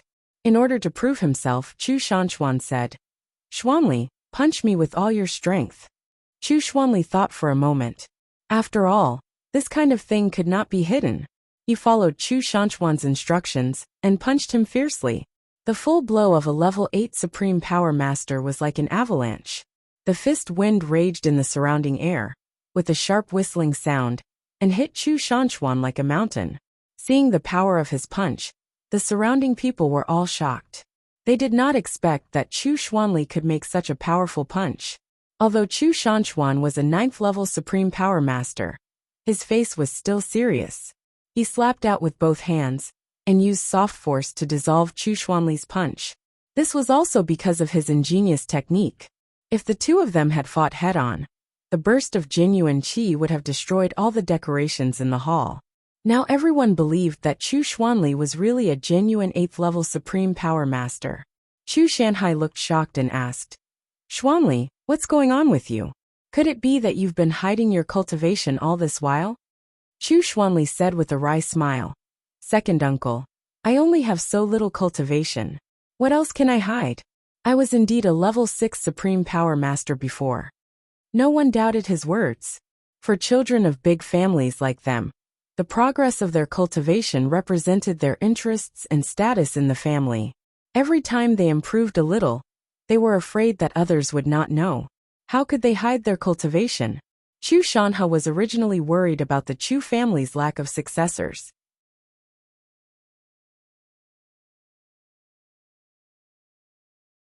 Now seeing that Chu Xuanli had suddenly made so much progress, he asked in surprise, "Hurry up and tell everyone. What secret method did you use to make your cultivation progress so fast?" As he spoke, his mind became active again. If Chu Xuanli really had a secret method to quickly improve his cultivation, it would be fine even if he did not invite Qin Haodong. Their Chu family could still be strong. Everyone's eyes were focused on Chu Xuanli, their eyes full of expectation. Chu Xuanming's eyes lit up and he said, "Brother, if you have any secret methods, don't hide them. We are all members of the Chu family. You should share them with us." Chu Xuanli spread out his hands and said with a wry smile, "I don't have any secret methods. If I did, I would have taken them out long ago." Chu Xianming said step by step, "Brother, it's not right for you to do this. You and I were both level 6 Supreme Power Masters before.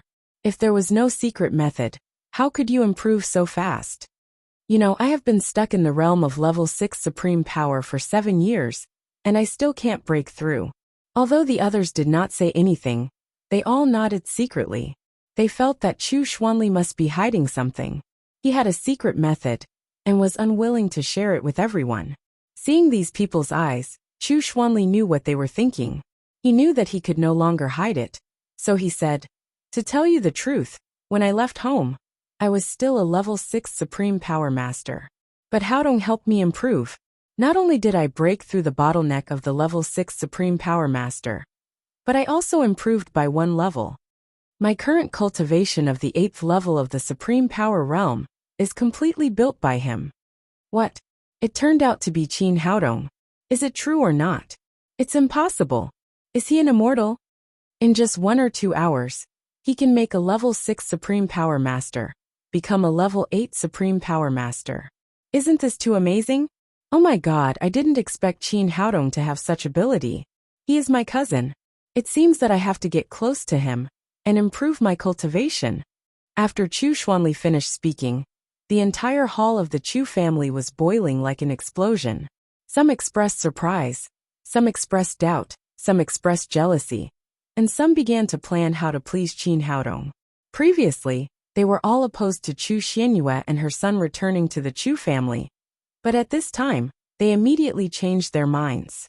They all wanted to quickly get closer to Qin Haodong and make him their relative. Although they had heard that Qin Haodong was a level 9 Supreme Power Master before, it had nothing to do with them. They even said that entering the Chu family would take away their current status. But now it was different. It was absolutely impossible to find a master who could quickly improve his cultivation. Moreover, he was their relative now. They would be fools if they did not seize the time to get closer to him. Chu Shanha asked, Xuanli, are you sure you're not lying? How can I lie about this kind of thing? Besides, I have no other way to improve my cultivation except for Haodong's help. Chu Xuanli told him how Qin Haodong gave him 3 spirit culturing pills, and how he helped him improve his cultivation. After that, there was a dead silence. 3 pills could help him improve his cultivation by 2 levels. This kind of method was really sensational. It was not an exaggeration to call it a divine skill. Master, I've already checked. Qin Haodong is known as the medical sage in Jiangnan City. He does have superb medical skills. It's not surprising that he can refine this kind of pill to improve his cultivation. The one who spoke was Chu Mingdao, one of the 3 generations of the Chu family. He was in charge of the intelligence system in the Chu family. Seeing that everyone's attention was attracted to him, he said, and I did a detailed investigation. Qin Haodong's men were all injured soldiers before. They were not even warriors at all. But later he cured them, and their cultivation was continuously improved. Now the lowest cultivation has reached the Supreme Power Realm. They relied on the pills he constantly supplied. It can be seen that this person's medical skills are amazing. Great, it's really great. I didn't expect my cousin to have such superb medical skills. If we invite him back to the Chu family, then we don't need to cultivate anymore. We can directly improve by taking pills. Aunt Xianyue was originally a member of the Chu family. She is the direct descendant of our Chu family. It's reasonable to invite her back. I think we should invite her back. I think so too. Qin Haodong is our cousin. We should be closer to him. For a moment, everyone's attitude changed 180 degrees. They expressed their opinions to Chu Shanha and unanimously requested to invite Qin Haodong and his mother back to the Chu family. These people could ignore family ties, but it was impossible for them to ignore the interests related to them. In their opinion, Qin Haodong was an endless treasure house. As long as they brought him to the Chu family, they would be able to get great benefits. Chu Xianming said, Father, I think so too. It's not easy for my sister to raise the child alone. She has been wandering outside for so many years. We should let her live a stable life in our Chu family for a few days. And I think this matter can't be delayed. We should invite them back to the Chu family immediately. Chu Shanchuan and Chu Shanhai, the 2 level 9 Supreme Power Masters, also had their eyes lit up. Qin Haodong's medical skills were so high that he might be able to help them break through their current realm and reach the Saint Realm. Both of them were over 80 years old. With their current cultivation, they might only have 10 or 20 years to live. If they could break through the threshold of the Saint Realm, it would be different. Not only would they be able to enjoy the admiration of thousands of people, but they would also be able to live for decades more. Right at this moment, an ear-piercing voice rang out. I don't agree. No matter how powerful that Qian brat is, he's just a little bastard who doesn't follow the rules. We gave him face, but he rejected us just now. We can't let him enter the Chu clan now. It was Jin Xiuying who spoke again. She was not a warrior, and did not know much about martial arts. It was just that she did not have a good impression of her daughter, who had eloped with someone else. At the same time, she hated Qin Haodong's illegitimate grandson to the extreme, so when she opened her mouth he was still a bastard.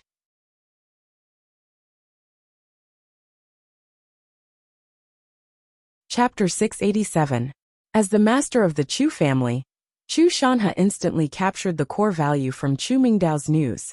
Even a group of injured ordinary people could be trained by Qin Haodong to become masters above the supreme power realm. If he could enter the Chu family, with the resources of the Chu family and his medical skills, a large number of masters above the supreme power realm would be produced. It was only a matter of time before he dominated the capital. After understanding this, he said to Jin Xiuying, "Don't worry about this matter. Xianyue and her son must be invited back to the Chu family." Seeing that Chu Shanhe, who had always been obedient, did not take her opinion seriously, Jin Xiuying said angrily, "No, I said no. As long as I'm alive, we can't let that bastard enter the Chu family." Seeing that Jin Xiuying stopped Qin Haodong from returning to the Chu family, the others immediately glared at her. However, Jin Xiuying's prestige was so great that they did not dare to say anything. "Shut up. Since when did a woman have the right to decide the Chu family's affairs?" It was Chu Shanchuan who spoke. If there was anyone in the Chu family that Jin Xiuying was afraid of, it would be Chu Shanchuan and Chu Shanhai, the two level 9 supreme power masters. In terms of status, Chu Shanchuan was not only the first elder of the Chu family, but also the eldest son of the lineal line, and the elder brother of Chu Shanhe. If he had not been obsessed with martial arts cultivation, Chu Shanhe would not have been the master of the family. In terms of cultivation, Chu Shanchuan was a level 9 supreme power master. If he wanted to attack Jin Xiuying, no one would dare to stop him. Even if someone wanted to stop him, they could not. Chu Shanchuan disliked Jin Xiuying's arrogance, but he had been busy cultivating, and did not care about these things. But today was different. It could be said that inviting Qin Haodong back was a matter of life and death for the Chu family. It was also related to whether he could break through the current bottleneck and enter the ranks of the Saint Realm. How could such an important thing be destroyed by a woman? Seeing that Chu Shanchuan had spoken, Jin Xiuying's arrogance suddenly subsided a lot. She said embarrassedly, "Brother, you misunderstood. I just don't like that bastard style. If you don't like it, leave the Chu family." Chu Shanchuan said coldly, "I don't care if you are arrogant to others, but if you dare to destroy the Chu family's great event this time, then get out of the Chu family." "Yes, I know, big brother." Jin Xiuying grew up in a big family, so she naturally knew the intrigue in the family. She knew who she should offend, and who she should not offend. If she really angered Chu Shanchuan, he would probably kill her with a sword, and Chu Shanhe would not be able to stop him. Moreover, now that her maiden family had declined, the Jin family was no longer the Jin family of the past, so although her eyes were full of resentment, she could only swallow her anger.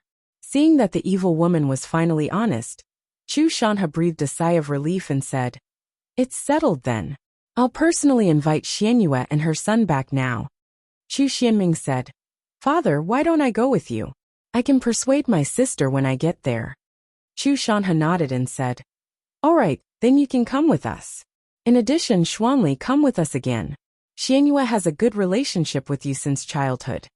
Chu Xuanli said, "Father, in terms of relationship, my sister has the best relationship with Uncle Wang. I think it's best to bring him along." Chu Shanhe thought for a moment and said, "Well, go and tell Uncle Wang now and ask him to stay and continue to be the housekeeper of our Chu family. Then, come with us to invite Xianyue back." Uncle Wang had been expelled from the Chu family because of Qin Haodong. Now, in order to invite Chu Xianyue back, Chu Shanhe asked him to stay. Jin Xiuying widened her eyes and looked at Chu Shanchuan next to her. In the end, she held back and did not say anything. A wicked person would be tortured by another wicked person.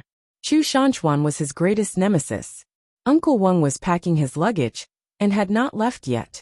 In the end, Chu Shanha, Chu Xuanli, Chu Xianming and Uncle Wang got in the car together and rushed to the Tang sect. Qin Haodong had just driven away Qin Zhanlong and his grandchildren when he saw Zhang Tinia running in again. "Boss, the master of the Chu family, Chu Shanha, is here. He wants to see you and old madam." Qin Haodong had expected that Chu Shanha would come.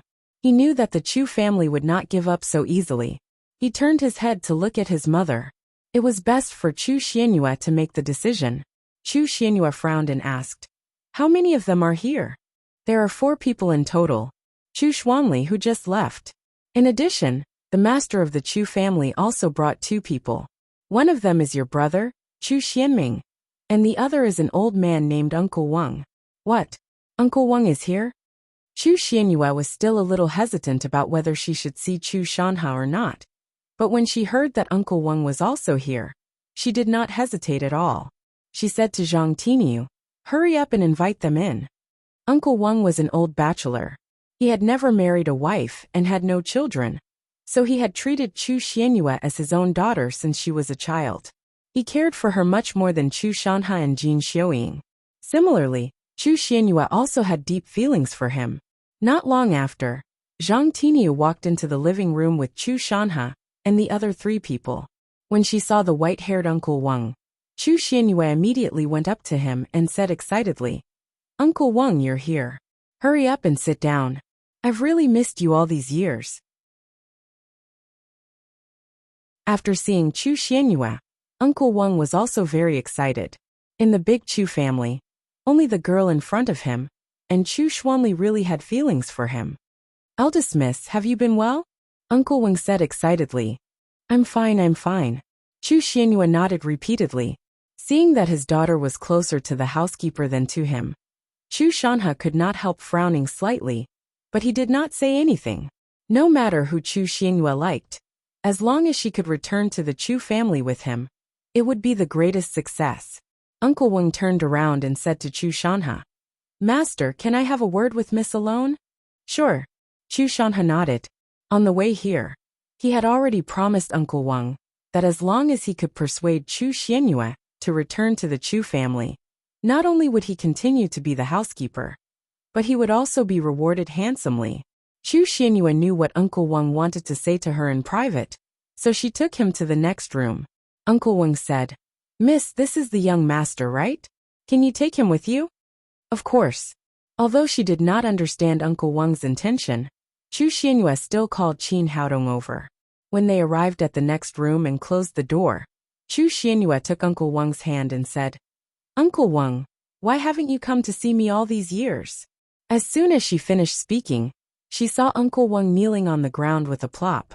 He said to her in Qin Haodong with tears streaming down his face, "Miss young master, I'm sorry." Chu Xianyue hurriedly helped him up and said, "Uncle Wang, what are you doing?" Uncle Wang said with a guilty face, "Miss, I've kept this in my heart for more than 20 years. Today, I must tell you that I stole the young master away." "What? What did you say?" Chu Xianyue was shocked. Back then, she had only left the room for a while, and when she came back, her son had disappeared. Although she knew that it was the Chu family who had done it, she did not know who had done it. She did not expect that it was Uncle Wang who had always loved her. Qin Haodong also frowned, but it was best for his mother to deal with this kind of thing. He did not say anything. Uncle Wang continued, "Back then, old madam came to me and asked me to steal the young master away and kill him. At first I was unwilling to do it. Miss, you are so kind to me, how could I do it? But later, I thought that if I didn't do it, old madam would definitely find someone else. In that case, the young master would have no hope of living at all. So I agreed and secretly took the young master away. Then, I handed him over to a relative and took him to Jiangnan to find a good family to adopt. I didn't dare to tell anyone about this. Later, I told old master and old madam that I had killed the young master. Originally, I wanted to keep this secret to myself for the rest of my life. I didn't expect that the young master would return to the capital openly today. I don't think there's any need for me to hide it anymore. Otherwise, I won't be able to feel at ease even in the coffin. I came here today to beg for your forgiveness." Hearing this, Qin Haodong's expression softened a lot. In this way, not only was Uncle Wang not his enemy, but he was his benefactor. If he had not taken him away and secretly found someone to take care of him, he would have been killed by the Chu family. After the shock, Chu Xianyue also thought of the key point. She took Uncle Wang's hand and said, "Uncle Wang, we can't blame you for this. On the contrary, we should thank you for saving Haodong's life. If it weren't for you, we wouldn't have reunited today. I don't dare to be greedy. Because of this matter, I have been restless all these years. I feel sorry for you. Today, I finally feel much better. Originally, I was going to leave the Chu family, but when I heard that you were going to take the young master back, I came here with the family master. No matter if the young master wants to beat or scold me, or even kill me, I won't have any complaints." Chu Xianyue said in surprise, "Uncle Wang, you have been in the Chu family for a lifetime. Where are you going?" Uncle Wang sighed and said, "Just today, I was driven out of the Chu family by old madam. But you don't have to worry. I still have some savings over the years. I'm really tired and my health is not very good. It's not bad to find a place to retire." Chu Xianyue frowned and asked, "Why did she drive you away?" Uncle Wang said, "Young master, it doesn't matter. Don't ask." Qin Haodong immediately understood and said, "Is it because I'm not dead that the Chu family is angry with you?" Chu Xianyue asked with a gloomy face, "Uncle Wang, is that so?" Seeing that Qin Haodong had already guessed the reason, Uncle Wang could only nod, which was a tacit agreement. Chu Xianyue said angrily, "They have gone too far. I'll go and reason with them now." Uncle Wang hurriedly said, "Young master, please don't. I don't want this to affect the relationship between you and your father. And to be honest, I've really had enough of the Chu family. In addition, I've been in poor health for the past few years, and my back often hurts so much that I can't stand up straight. I really don't want to work here anymore." Qin Haodong said, "Uncle Wang, I've just been established and I'm in need of a capable housekeeper. Why don't you come to work here? How much is your salary? I'll pay you 5 times more." Chu Xianyue immediately said, "Yes, Uncle Wang, please come to our place." "Young master, although I also want to stay with you, to be honest, my body really can't take it anymore. I can't do anything here, and I can only be a burden to you." After saying that, "I don't have any burden anymore. I'll leave the capital later and find a beautiful place to retire." Qin Haodong said, "Uncle Wang, you can't leave. Just stay in our Tang sect. Your body is just a small problem.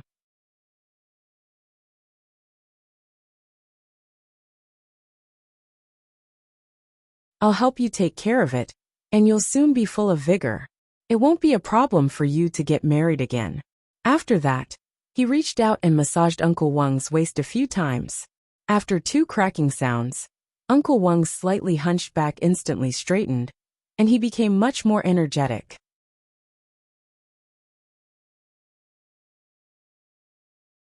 Chapter 688.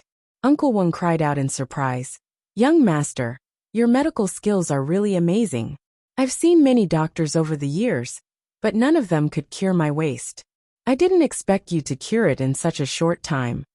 Qin Haodong smiled slightly and took out another physique-improving pill and gave it to him. "Uncle Wang, take this pill." Uncle Wang threw the pill into his mouth without hesitation.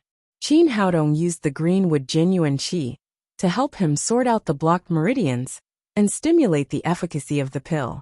In just a few minutes, he felt full of strength, as if he had suddenly become dozens of years younger. "It's amazing, it's really amazing. Young master, I'll stay here with you from now on. It won't be a problem for me to work here for another 20 or 30 years. Qin Haodong said with a smile. "Well, from now on, you're the housekeeper of our Tang sect. You'll be in charge of all the affairs of the family." He had established the Tang sect, and there were many masters in the family, but he really lacked a good helper who could take care of internal affairs. Uncle Wang had been the housekeeper of the Chu family for so many years, so there was no doubt about his ability. His arrival solved this problem easily. Chu Xianyue was also very happy. This was the best result. Uncle Wang did not have to go back to the Chu family to look at others' faces, nor did he have to go out alone. Soon they returned to the living room. When Chu Shanha and the others saw Uncle Wang again, they could not help but be shocked. This old man had just left for a few minutes. Why did he suddenly seem to have changed into a different person? Just a moment ago, he looked old, but now his back was not hunched, and he was not panting when he spoke. Even the wrinkles on his face were reduced a lot. He was in high spirits, as if he had become dozens of years younger. There was a flash of jealousy in Chu Xuanming's eyes. There was no doubt that this also had something to do with Qin Haodong. His elder brother, Chu Xuanli's cultivation had improved by 2 levels in succession, and now even Uncle Wang had gained great benefits. It seemed that this nephew of his did have immortal-like means. He had to get some benefits later. This was also the reason why he took the initiative to follow them. Chu Xianyue took the lead and said, "From today on, Uncle Wang is a member of our Tang sect and will not return to the Chu family." Chu Shanha was slightly stunned. He did not expect that as soon as he came here, before he could persuade Chu Xianyue to go back, he would lose a butler. Then he smiled and said, "Girl, listen to what you're saying. We're all family. It doesn't matter where Uncle Wang is. He can stay here if he wants. However, we're here to take you back to the Chu clan. If you go back, what's the point of Uncle Wang staying here?" Chu Xuanli also said, "Yes, little sister, it's good to have a family reunion." Chu Xianming said with a flattering face, "Little sister, you haven't been at home all these years. Mom and I miss you so much. Please come back with us. Also, my little nephew has grown up so much in a flash. He's much more promising than the other 2 in my family. He can be a good example for them when he goes back." Chu Xianyue smiled coldly. She looked at Chu Xianming and said, "Second brother, are you sure that you and mother have missed me? Don't you hate me to the bone?" After being in the Chu family for so many years, she knew everyone's character like the back of her hand. Her eldest brother, Chu Xuanli, was simple and honest, while her second brother, Chu Xianming, was treacherous. Moreover, he relied on his mother's love to bully her every day to show his status in the Chu family. This kind of person only had himself and interests in his eyes. There was no family love at all. And her mother, Jin Xiuying, who valued boys more than girls, only had eyes for her son since she was a child. She had always been impatient and disgusted with her daughter. She was the cause of her being driven out of the Chu family. For more than 20 years, her mother had not even called her once. She would not believe that such a person would miss her. Chu Xianming smiled embarrassedly and said, "Of course it's true. We are all looking forward to you and your little nephew going back together." Chu Xianyue said, "Don't pretend to be confused. We all know why the Chu family asked us to go back. It's because my son has made a name for himself now. You want him to work for the Chu family and use his strength to strengthen the Chu family." Chu Shanha said, "Xianyue, you're overthinking it. Of course, it's a good thing for our Chu family that Haodong has made a name for himself. But this time I asked you to go back mainly for the family reunion. After all, you've been away for so many years, and everyone in the family misses you very much." Chu Xianyue sneered and said, "For the family reunion, you all miss me very much? It's been 21 years. Why didn't you miss me earlier or later? Why did you miss me now?" Well, as the head of the family, Chu Shanha had always been a man of his word in the Chu family, especially in front of the younger generation. When had he ever been contradicted by the younger generation? But now, in the face of Chu Xianyue, his daughter, who he had not appreciated before, he did not dare to lose his temper at all, because her son was standing next to him.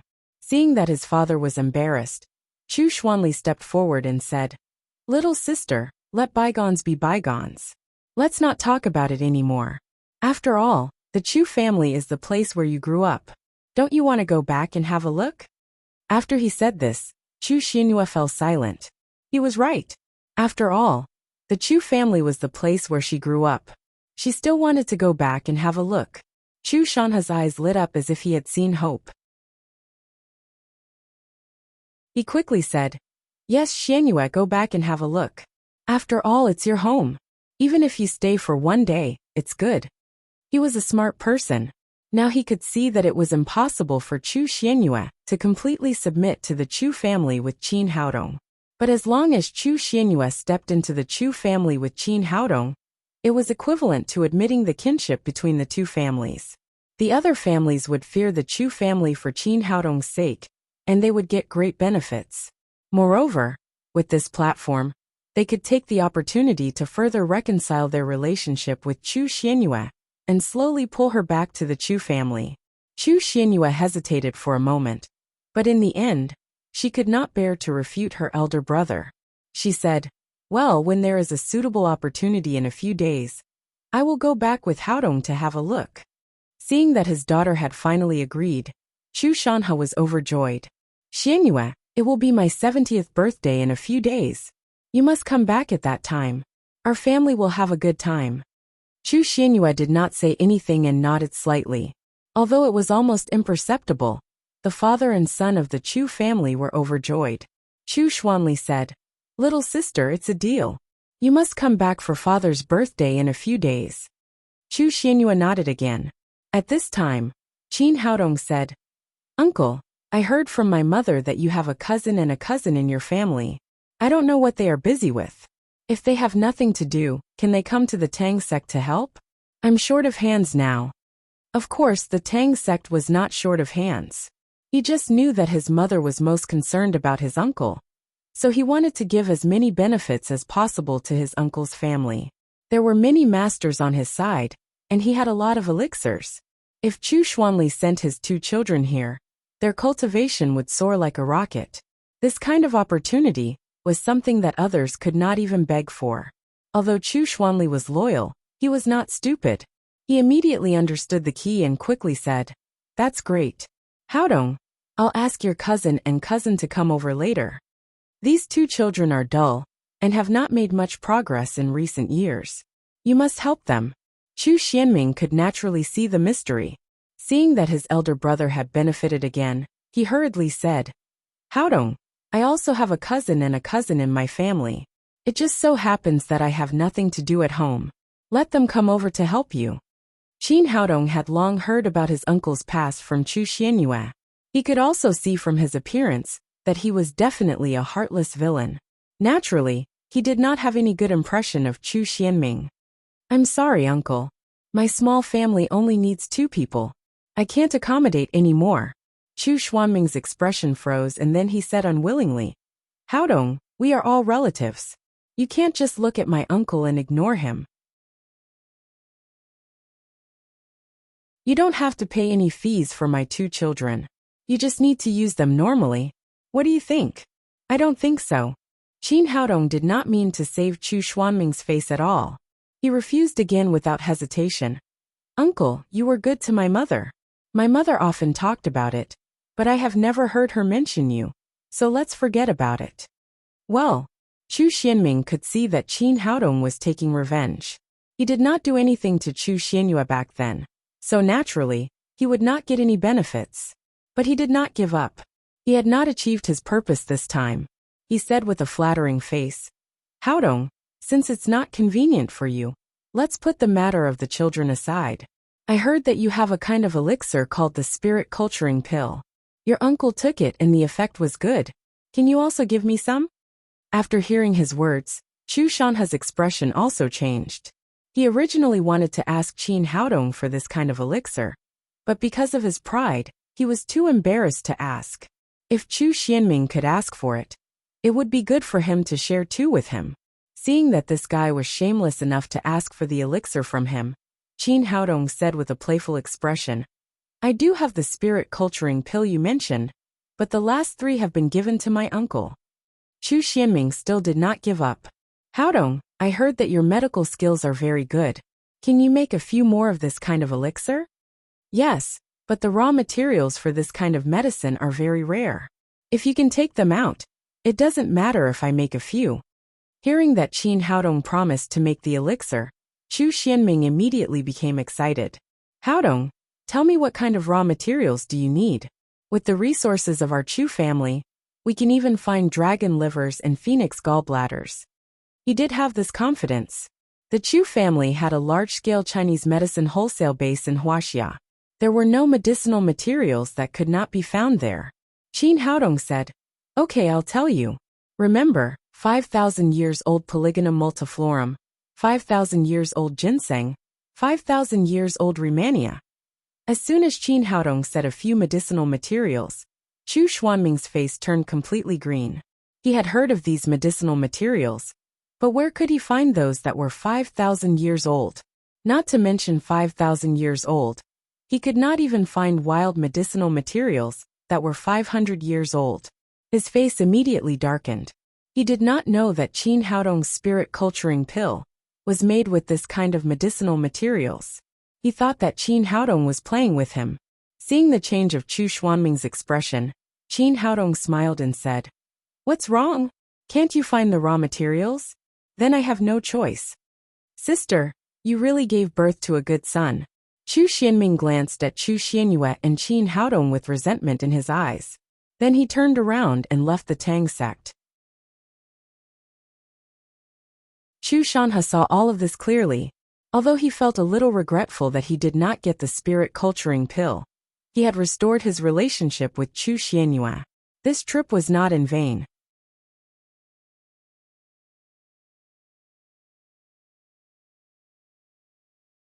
Chapter 689. After they left, Chu Xianyue said, "Haodong, you've offended your second uncle today. You must be careful of him in the future. He is the most insidious person, and he will definitely take revenge on you." "It's okay. Don't worry, Mom." Qin Haodong naturally saw Chu Xuanming's dissatisfaction. He had always been a man who would repay kindness with kindness and take revenge with hatred. He would let bygones be bygones for his mother's sake. If this guy continued to make trouble for them, he would not blame him for being righteous.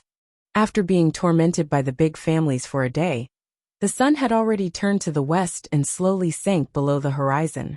After the people of the Chu family left, no one came to visit the Tang sect. After dinner, Qin Haodong gathered the core members of the Tang sect for a meeting. Chu Xianyue and Yi Qing were also among them. Qin Haodong said, "From today on, the Tang sect has officially gained a foothold in the capital, but we still need to be clear about what we're going to do in the future." Everyone present was a core member of the Tang sect. He told them everything about the alien demons from the beginning to the end. At the end he said, "According to Master Chiyu, the alien demons are extremely powerful. What we need to do now is to integrate the power of the 7 great families in the capital and help them improve their strength. In the future, we'll fight against the alien demons together. This is the top priority of our Tang sect." Ma Wenjue said, "Boss, why don't we wipe out the 7 great families now? It'll be easier after we gather our strength." Nalan Wuxia said, "Yes, with our current strength, it's not too difficult to wipe out the 7 great families." Qin Haodong shook his head and said, "I've also considered this, but if we fight with other families, our strength will inevitably be damaged.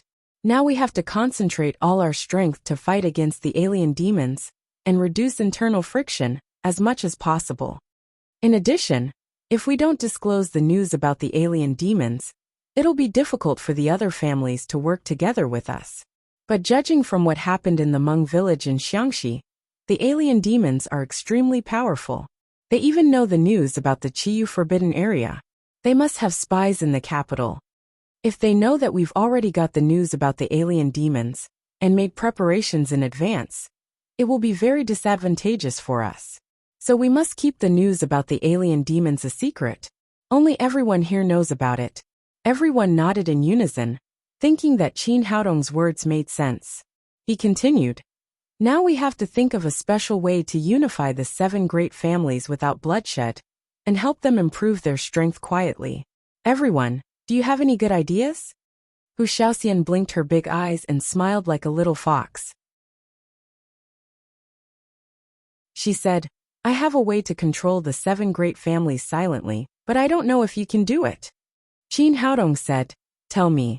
Hu Xiaoxian said, "It's easy to control the 7 great families. Just let your own people be the masters. For example, the Qi family. You can help Sister 1 or improve her cultivation to the 9th level of the Supreme Power Realm and then let her ascend to the position of the master of the Qi family. The whole Qi family will be under our control. Qin Haodong nodded. It was necessary to improve Qi Weiner's cultivation. He would do it tonight. After improving her cultivation to the 9th level of the Supreme Power Realm, it would not be difficult for her to ascend to the position of the master of the Qi family. That's a good idea, but we only have Qi Weiner. What about the other 6 families? Hu Shaoxian smiled slyly and said, It's very simple. Today the Han family, the Wei family and the Zhao family have already come to propose marriage, haven't they? You just need to take those 3 beautiful girls, and then turn them into the 9th level of the Supreme Power Realm. In the same way, the 3 great families will be under your control. Qin Haodong smiled helplessly and said, It's very easy to agree to these 3 marriages. The old foxes of the 3 great families can't wait to send their granddaughters over immediately. But these 3 women are different from Wan. They are not on the same side as us. It's very likely that they are spies. In this case, it's impossible for us to use them, let alone help them improve their cultivation.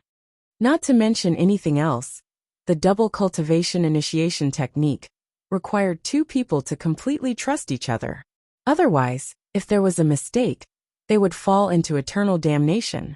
Hu Shaoxian smiled again and said, That's why I don't know if you can do it. If you want to completely conquer the hearts of these 3 girls, it depends on your ability. Yi Qing said, Little brother, I think you can do it. Look at the girls around you. Which one of them doesn't fall in love with you? I also think my son can do it. Hearing that she was going to marry a few more daughters-in-law, Chu Xianyue said with a smile, Son, don't be burdened. In fact, it's good to marry a few more daughters-in-law. In the future, they can give me more grandchildren. It's a good thing to have more children. Qin Haodong shook his head secretly. His mother was too deeply influenced by the ideas of the aristocratic families.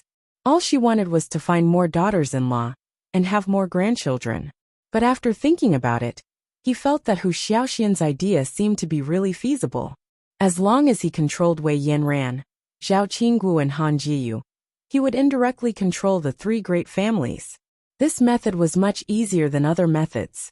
As for how to conquer the 3 girls, he did not pay much attention to it. From the beginning to the present, the women around him were all pursuing him. If he took the initiative to pursue a girl, with the ability of Emperor Greenwood, no woman could resist him. The only problem now was that he was afraid that the other women around him would not agree. Nalan Wushuang said, I also think that Xiaoxian's idea is good. Feng Wu nodded and said, I agree. The other girls also expressed their opinions. Chu Xianyue said happily, That's great, son. Now everyone agrees. Let's see if you can get those 3 girls back for me. Qin Haodong did not answer directly. He said, Even if we count the 3 great families, only 4 are under our control. There are still 3 other families. Hu Shaoxian looked at him and said, As for the remaining 3 great families, do you still need me to tell you what's going on with the Yin family? Qin Haodong looked embarrassed, and immediately understood that Hu Shaoxian was referring to Yin Feifei. Yin Feifei was already a level 9 Supreme Power Master, and an elder of the Yin family. Her status in the Yin family was extremely high. As long as Yin Feifei was under his control, he would be able to control the Yin family. He smiled embarrassedly and said, Let's not talk about the Yin family. There are still the other 2 great families. The others were confused by his and Hu Shaoxian's riddle, but they did not dare to ask further. Chu Xianyue was counting the number of daughters-in-law with her fingers, and did not care about what they said at all. If one day she knew that Yin Feifei had also become her daughter-in-law, how would she feel? Qin Haodong added, Whether I admit it or not, in terms of blood relations, the Chu family and the Qin family are my direct relatives. So Xiaoxian's method will definitely not work here. We have to find another way. At this time, Chu Xianyue finished checking the number of daughters-in-law. When she heard about the Chu family, she raised her head and said, I think the Chu family is relatively simple. Your uncle is a good person, and he is also close to us. As long as we send him to the position of the family master, it will be equivalent to controlling the Chu family. Qin Haodong thought for a moment. Chu Xuanli was now the eldest son of the second generation of the Chu family, and the only level 8 Supreme Power Master, under the two great elders. If he was promoted to the level 9 Supreme Power Master, it would be a sure thing for him to inherit the family throne. Mom, let's do as you say. When Uncle sends my cousin and my cousin over tomorrow, we will give them more resources to help them improve their cultivation. It can also strengthen Uncle's reputation. I will give him more spirit culturing pills. I believe it is only a matter of time before he reaches the level 9 Supreme Power Master. Chu Xianyue was very satisfied with her son's attitude. She nodded and said, "Now there is only the Qin family left." In fact, it is easy to control the Qin family.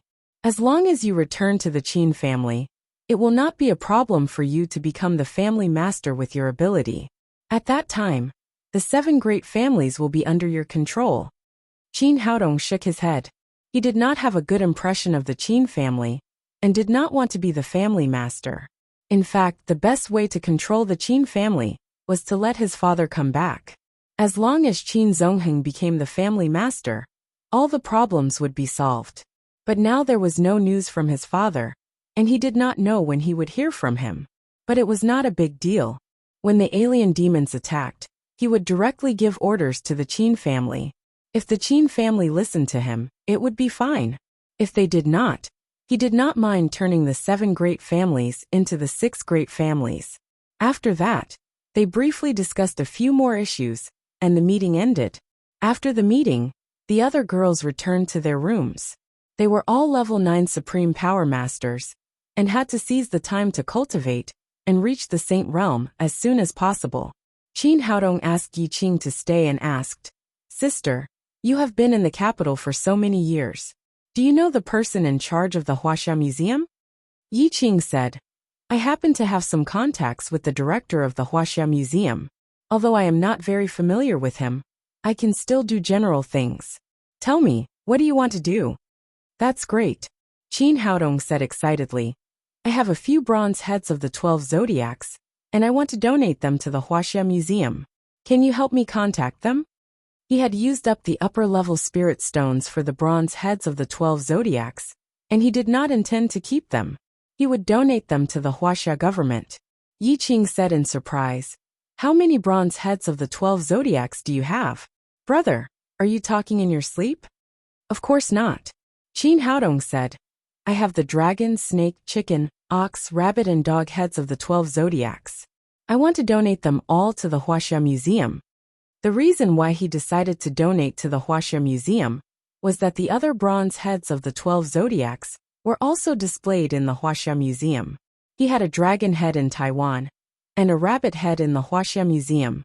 However, he would leave it to the experts of the museum to determine which one was real and which one was fake. Anyway, he could donate them. Yi Qing said in surprise, "You have so many bronze heads of the 12 zodiacs. You can donate them openly. I'm afraid the Huaxia government will give you a big reward. Do you still need to ask for help?" Qin Haodong said, "I don't want any reward. There is only one condition. I want to see the other bronze heads of the 12 zodiacs. As long as you meet my condition, I will donate all of them to the Huaxia Museum." His purpose was very simple. He wanted to get the upper-level spirit stones from the other bronze heads of the 12 zodiacs in the Huaxia Museum. With enough upper-level spirit stones, he could break through to the nascent soul realm and improve his cultivation. Yi Qing said, "You have donated so many bronze heads of the 12 zodiacs. This request is too simple. It's not a problem at all. I think the Huaxia Museum will agree." Qin Haodong said excitedly, "That's great. Sister, help me contact them and donate these things as soon as possible."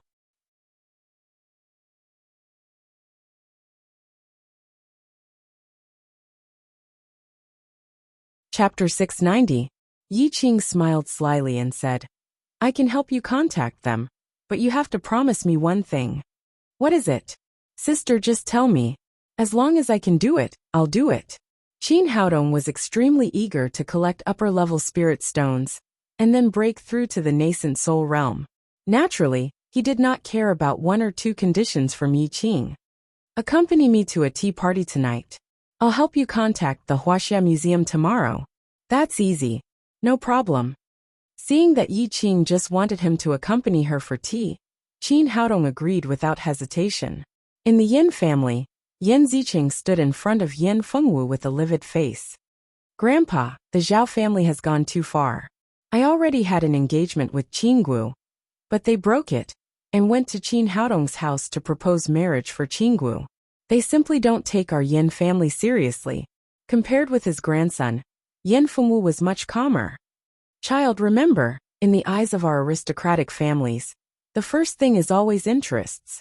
In the beginning, the Zhao family united with our Yan family by marriage for interests. Now they broke the engagement with us and proposed marriage to Qin Haodong for interests. There's nothing strange about it. The reason why the Zhao family broke the engagement with us is that Qin Haodong is stronger than our Yin family. Once the marriage is united, they will get more benefits. Yan Ziqing cried. I don't care so much. I only want Zhao Qinggu. No matter what, I will marry her. Yan Fengwu glanced at him with obvious dissatisfaction in his eyes. Child, it's useless to shout slogans. It's okay if you want to marry Zhao Qinggu, but you have to have the strength first. If you are stronger than Qin Haodong, you don't have to do anything. The Zhao family will take the initiative to send Zhao Qinggu to you. If you don't have that strength, it's useless to think about it. In the end, you will only suffer losses. Yan Ziqing said unconvinced. What's so great about Qin Haodong? Why does the Zhao family have to curry favor with him? Did they forget that Qin Haodong just stole their daughter-in-law? Yan Fengwu sighed and said, You are still immature. The Zhao family is willing to put down their pride for the sake of interests. You said that Qin Haodong is nothing great, but he is a 9th-level supreme power master in his 20s. Can you do that? Yan Ziqing was speechless for a while. Although he was considered an outstanding member of the younger generation, his cultivation had just reached the 5th level of the supreme power realm. He was still a few streets away from the 9th level of the supreme power realm. Grandpa, I can't take this lying down. Are we just going to let this go? Yan Fengwu looked at his precious grandson angrily and said, Then tell me, what should we do if we don't let it go? Fight the Zhao family? Yan Ziqing said, The Zhao family is as strong as our Yin family. We can't do anything to the Zhao family, but we can deal with that Qin guy. Deal with Qin Haodong. Yan Fengwu sneered and said, You're right. The Zhao family's strength is equal to ours, but Qin Haodong's strength is several times stronger than ours. If he wants to, he can destroy our Yin clan at any time. And you still want to find trouble with him? What I'm worried about now is that the Yin family doesn't have a suitable 3rd generation. Otherwise, I would have gone to their door to propose marriage. Among the 7 great families in the capital, the other 6 had already taken action, but the Yin family was still silent. On the one hand, Yan Fengwu had other plans. On the other hand, there was really no girl in the 3rd generation of their family who could compare to the 3 beauties of the capital. Otherwise, he would have gone to their door to propose marriage. Yan Ziqing knew that Qin Haodong was powerful, but he did not expect him to be so powerful. Yan Fengwu said, Let me tell you, don't provoke Qin Haodong in the near future. Otherwise, I won't forgive you if you bring disaster to the Yin family. But Grandpa, I feel that this is too unfair. Glancing at Yan Ziqing, Yan Fengwu said, In fact, you don't have to worry about this matter. Our Yin family may rise in the near future. Yan Ziqing asked in confusion, Grandpa, what do you mean? Yan Fengwu said proudly, Your aunt began to cultivate in seclusion 3 days ago. It is said that she got the help of an expert's elixir this time, and it is very likely that she can break through the bottleneck of the saint realm. As long as your aunt can become a saint, the other families will worship our Yin family. Qin Haodong, even if he has many 9th-level supreme power masters, so what? They will all be vulnerable. At that time, you can marry any girl in the capital, let alone Zhao Qinggu of the Zhao family. No one will dare to say no. Yan Ziqing shouted excitedly, That's great, Grandpa. I didn't expect my aunt to be so powerful now. She can become the first saint among the 7 great families in the capital. Yan Fengwu said, "Don't be happy too early. This matter must be kept secret, and no one else can know about it." Before Yan Feifei went into seclusion, she had talked to Yan Fengwu and said that the possibility of her breaking through this time was 90%. This was also an important reason why Yan Fengwu did not take the initiative to visit Qin Haodong. As long as the Yin family had a saint, they would definitely become the biggest family in the capital. There was no need to please the Tang sect. "Got it, Grandpa. I will keep it a secret." The haze on Yin Zicheng's face was swept away. As long as his aunt became a saint, he would not care about Qin Haodong. In the Wei family, an elegant girl was standing in front of Wei Junce, the family master. Although her face was full of anger, her manner and words were still so elegant. She was the eldest daughter of the Wei family, Wei Yanran, who was known for her beautiful smile. "Grandpa, how can you do this? I haven't even seen Qin Haodong. How can you propose marriage without my consent?" Wei Junce said, "Yanran, although you haven't seen him, I have seen him. Qin Haodong is really a talent. He is already a level 9 supreme power master at such a young age. I have lived for 70 or 80 years, but I have never seen such an outstanding person. Is such a talent not worthy of you? But I don't like him." Wei Yanran said, "Grandpa, you have long known that I like talented people, not those who fight and kill. Not to mention that he is a level 9 supreme power master. Even if he is a saint, I will not like him." "Nonsense." Wei Junce's face darkened. Although he doted on this granddaughter very much, this matter was related to the survival of the Wei family. No one was allowed to stand up against it, including Wei Yanran herself. As a descendant of an aristocratic family, your marriage must be decided by your family. How can you do it alone? Wei Junce seemed to feel that his tone was a little harsh, so he softened and said, "Yanran, I know you like those who write and draw now, but what's the use of that? You can decide a person's future and the prosperity of an aristocratic family. You must have strength. The husband I chose for you is just right." "Grandpa, I don't agree with this marriage anyway." Wei Yanran left angrily after saying that, but Wei Junce did not take it seriously. As a member of a big aristocratic family, the marriage of the next generation could not be decided by themselves. They had to serve the interests of the family. What was important now was not whether Wei Yanran agreed or not, but Qin Haodong's attitude was ambiguous. As long as Qin Haodong agreed, they would send Wei Yanran to him, even if they had to tie her up. Wei Yanran left the Wei family in a rage and drove to a tea house. The tea house was antique from the exterior to the interior decoration. It looked very elegant, but the plaque at the door said Jing Dong, which looked a little tacky. Wei Yanran was a regular here, so no one stopped her after she entered the door. She went straight to the back hall and saw an elegant girl in an ancient dress sitting at the table, drinking tea and reading a book.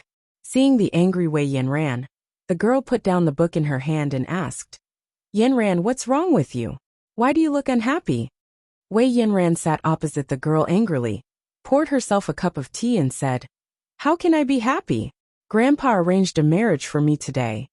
The girl in the ancient dress smiled and said, "It's a good thing. We women have to get married sooner or later. What's there to be unhappy about? Even if it's a family engagement, I'll accept it. After all, this is the fate of women in our big families." Then Wei Yanran said angrily, "But this marriage is too outrageous. He has several women, and I have to be his concubine after I marry him. The most annoying thing is that even so he didn't agree. He said he would think about it. How can there be such a hateful person in this world?" The woman in the ancient costume was also surprised after hearing this. "Really? Doesn't that man know that you are one of the 3 beauties in the capital, Wei Yanran? It's a blessing for him to marry a beautiful woman like you. Why did he refuse to marry you?" Wei Yanran said, "Not only that, Zhao Qinggu from the Zhao family and Han Jiyu from the Han family also came to propose marriage. You know my dream. I want to find a husband who is proficient in the 4 arts. I didn't expect that my dream would not come true, and I would be reduced to fighting for a husband." Speaking of this, she said angrily, Why did you come back from Jiangnan? If you were still in Jiangnan, I could still run away from home to find you. The girl in the ancient dress said, I had no choice. Jiangnan is a good place. Although it is not as prosperous as the capital, it has a strong cultural atmosphere, and there are many talents. It's a pity that my grandfather is ill, and I have to return to the capital. Otherwise, I would really be reluctant to leave Jiangnan. Wei Yinran drank up the tea in the cup, and said as if she had made a decision, I've made up my mind. I can't stay in the capital and wait for death. I'm going to Jiangnan to find him. The girl in the ancient dress was shocked. She did not expect that Wei Yinran, who had always been elegant, would make such a firm decision. She said, Will that work? You haven't met him yet. So what? Since I saw his painting, I have decided that I will marry no one else but him in this life. Wei Yinran stood up and walked slowly to the wall. There was a beautifully framed painting hanging on the wall. It was an ink painting with rocks and plum blossoms on it. It looked very simple, but the artistic conception was very profound. If Qin Haodong had seen it, he would have been very surprised. This painting was exactly the plum blossom painting he had drawn with a little teddy bear at the Sino-Japanese exchange meeting. He didn't take it away afterward, but today it appeared on the wall of the tea house in the capital. Wei Yinran stared at the painting and murmured, Mingrui, you're not lying to me, are you? Is the medical sage really so amazing that he has reached an unfathomable level in the four arts?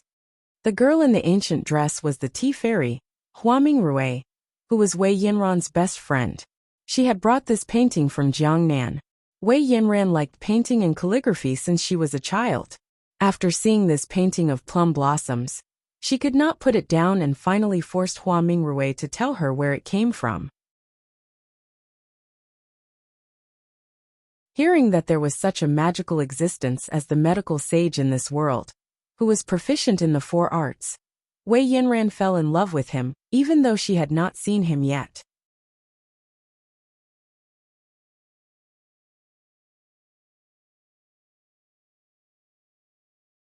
Chapter 691. Of course it's true. How could I joke about this kind of thing? Hua Mingrui looked fascinated.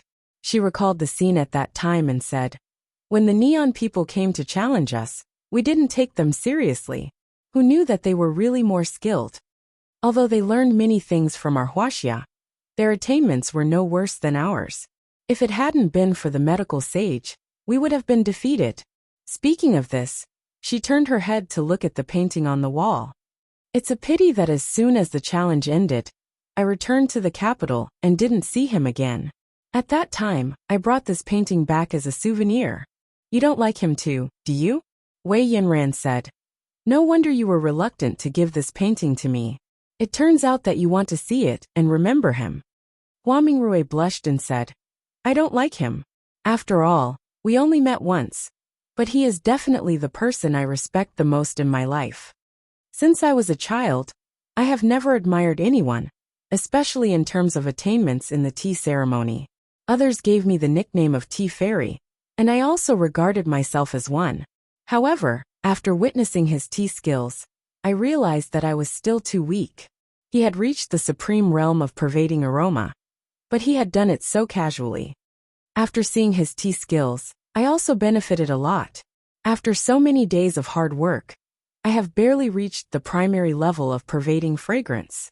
Wei Yinran said, looking at your admiring face, you must like him. You don't have to meet someone if you like him. Just like me, although I have only seen this painting of his, I have fallen in love at first sight. I am willing to marry him. Of course you are. Hua Mingrui said. The medical sage is an extraordinary person. He is not only proficient in medical skills, but also has profound attainments in zither, chess, calligraphy and painting. Generally speaking, God is fair. Since he has given a person such excellent talent, he will not be given an excellent appearance. But he is not in this range.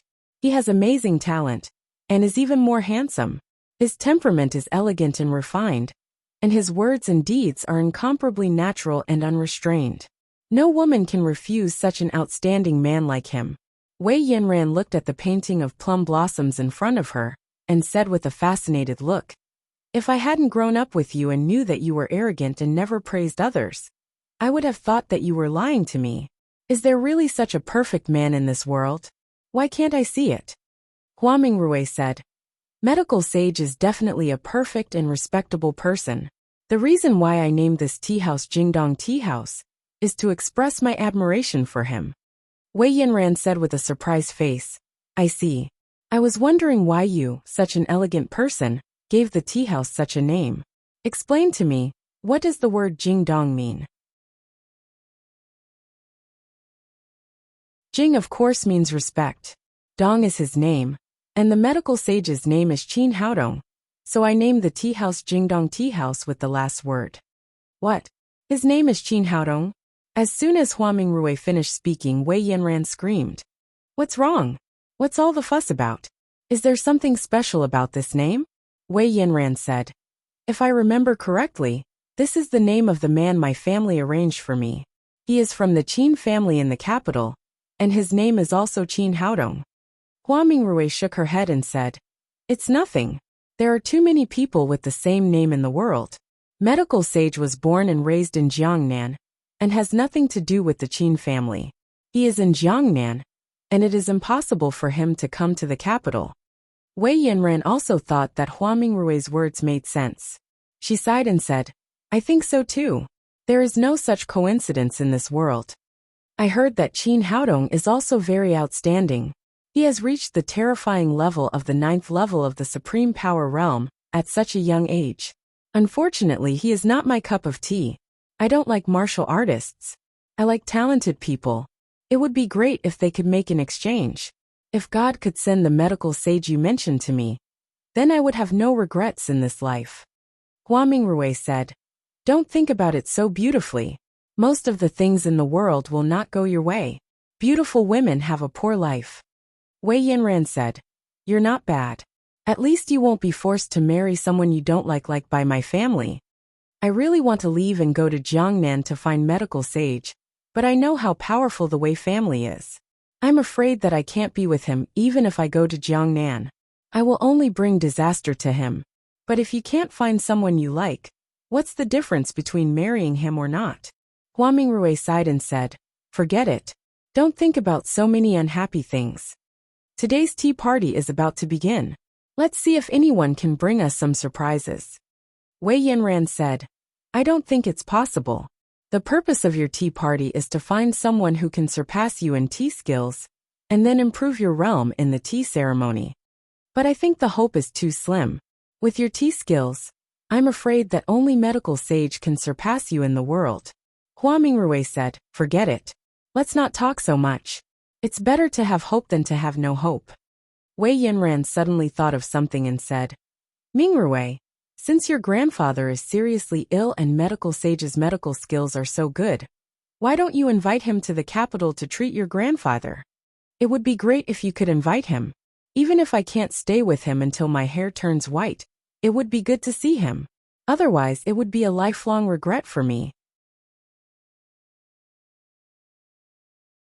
Hua Mingrui said, I've mentioned medical sage before, but my uncle doesn't believe in traditional Chinese medicine at all, so he directly refused.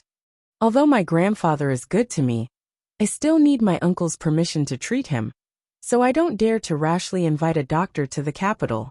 Otherwise, it would be embarrassing if he came all the way here, and my uncle refused to treat him. Wei Yinran nodded.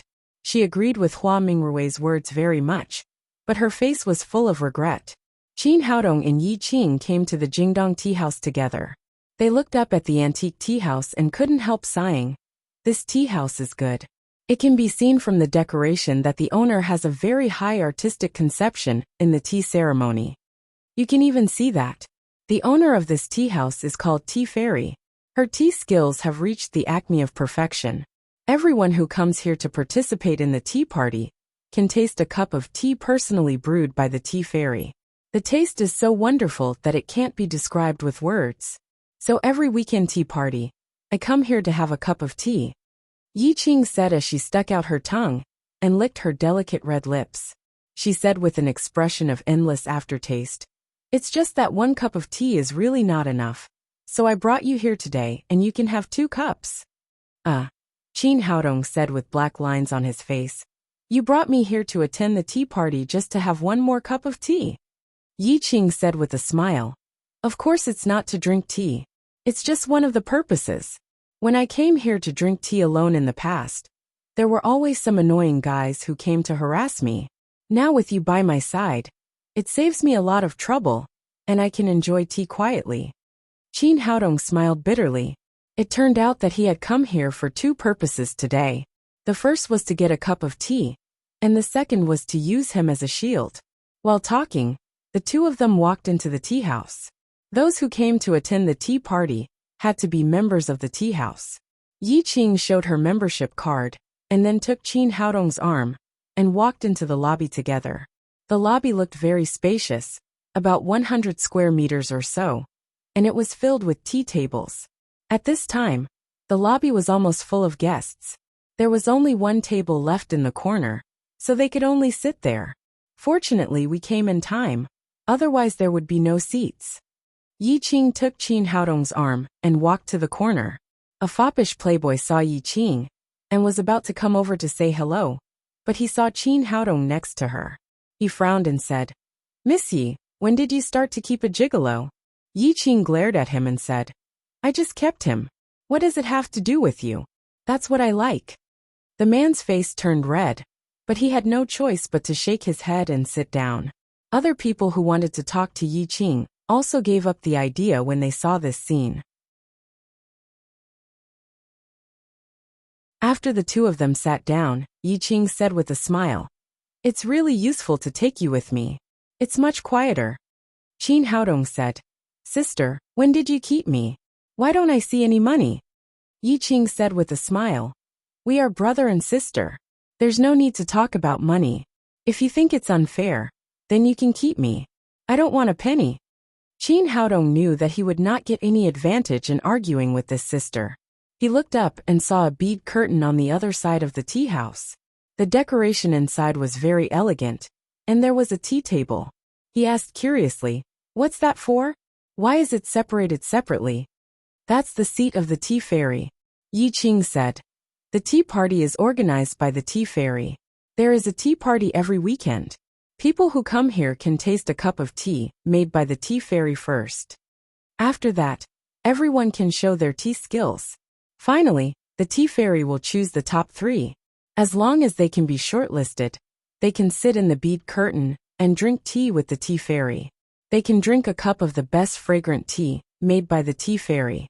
Oh, Qin Haodong nodded and said, The tea fairy must be a beautiful woman. Do people here come for the tea fairy? He saw that most of the people sitting here drinking tea were men. So far, Yi Qing was the only woman. As for the title of the tea fairy, there were many people with such a nickname. He did not associate it with Hua Mingrui. Of course she's a beautiful woman, and she's a super beauty, Yi Qing said. But not all people here are here for the tea fairy. Some people are here for Wei Yanran, one of the 3 beauties in the capital. Wei Yanran? What is she doing here? Qin Haodong was slightly surprised. Wei Junts had just come to propose marriage today. They had planned to conquer Wei Yanran as a strategy to conquer the Wei family. But he did not expect that they would meet so soon. What's wrong? Are you nervous? Yi Qing said with a smile. Wei Yanran and the tea fairy are best friends. She will appear here every tea party. If you can go in and drink tea with the tea fairy, you will be lucky enough to see Wei Yanran's face. Therefore, most of the people who come here to attend the tea party are here for the 2 beauties, hoping that one day they can become their guests. These young masters from aristocratic families only know how to drink tea, but they don't know how to make tea. But for this purpose, many people have worked hard to practice tea skills, including Qin Chong, the young master of the Qin family. While they were talking, a man came in from outside the door. It was Qin Chong, whose head had just been shaved by Qin Haodong. Qin Chong's dress was a little different from usual. Instead of his shiny hair, he wore a hat. As the young master of the Qin family, someone had already reserved a seat for him. After Qin Chong arrived, he had been staring at the bead curtain and did not see Qin Haodong and Yi Qing at all.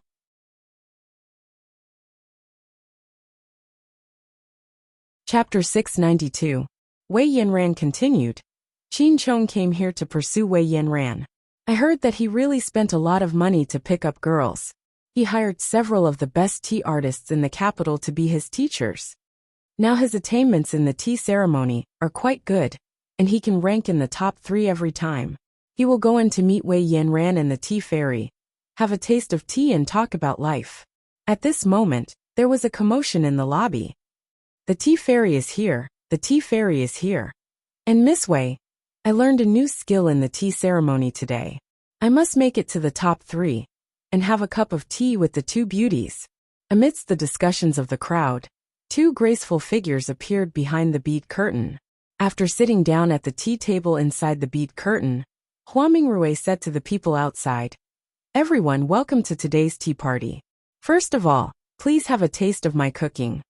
After that, the maids came out with trays in their hands. For a moment, the fragrance of tea filled the air. The tea is here, the tea is here. Finally, I can drink the tea of the tea fairy again. I've drunk tea from many tea houses, but none of the tea artists can compare with the tea fairy. This tea is really delicious. It's a pity that this tea party is only held once a week. Why not once a day? Then I'll have the luck. The guests present were all talking at once. In short, they were full of praise for the tea made by the tea fairy.